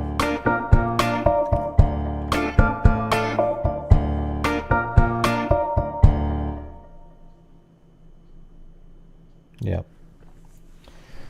Anyways, I'm really tired. I think I've done close to 4.5 hours of show today. So yes, I can't wait to get my electric fly swatter racket. It's going to be awesome. All right, everybody. Thank you very much. We'll see you guys tomorrow. Well, I'll try it anyways. Anyways, thank you guys very much for supporting my channel. We're still trying to, the goal this year is to get up to $40,000, which I think we can easily do if we just kind of keep up the pace and boom! You know what I'm saying? All right, everybody. We'll see you guys tomorrow. And be safe out there. What about me, Gray? I want to say something too. Hey, everybody, next time when Gray does a show, call in, okay? It'll work out really well for you. Just like me, when I call in. What do you mean when you call in? What do you mean when I call in? Why are you saying what I'm saying? What? I don't get it, Gray. Listen, everybody call in next time Gray does a show, okay? Ah, forget it.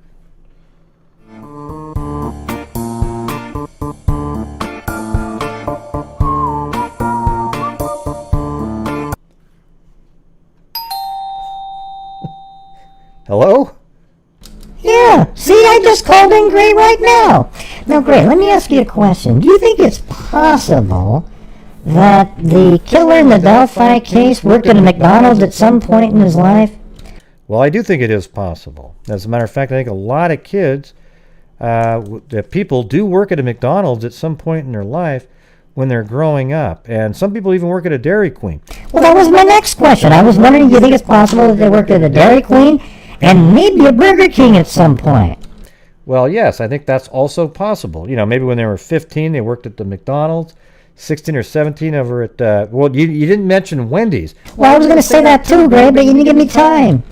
Okay, yes, it's very possible that they worked at all those different various fast food restaurants. Okay, but let me ask you something. Well, how does that help the case at all?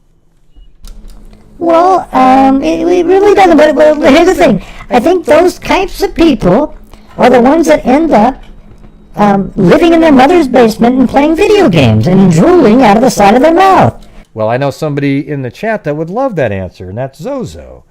She absolutely would love the fact that you think that they are the types that would live in a basement and drool while playing video games. I can just tell you right now, she's just, woo! That's my girl, Mary Lou. Well, that's why I said it. I knew she'd like it. Yay! Oh, God, Mary Lou, you just get the hell out of here, okay? Gosh, Gray, I was just having fun. Yay! You're smoking again, right, Mary Lou? Yes, I am, Gray. Today I had my low-cal Winston's. Oh, excellent. Great choice. All right, well, we'll see you guys tomorrow. And as I always say, until next time, be safe out there. Be safe out there. Oh, boy.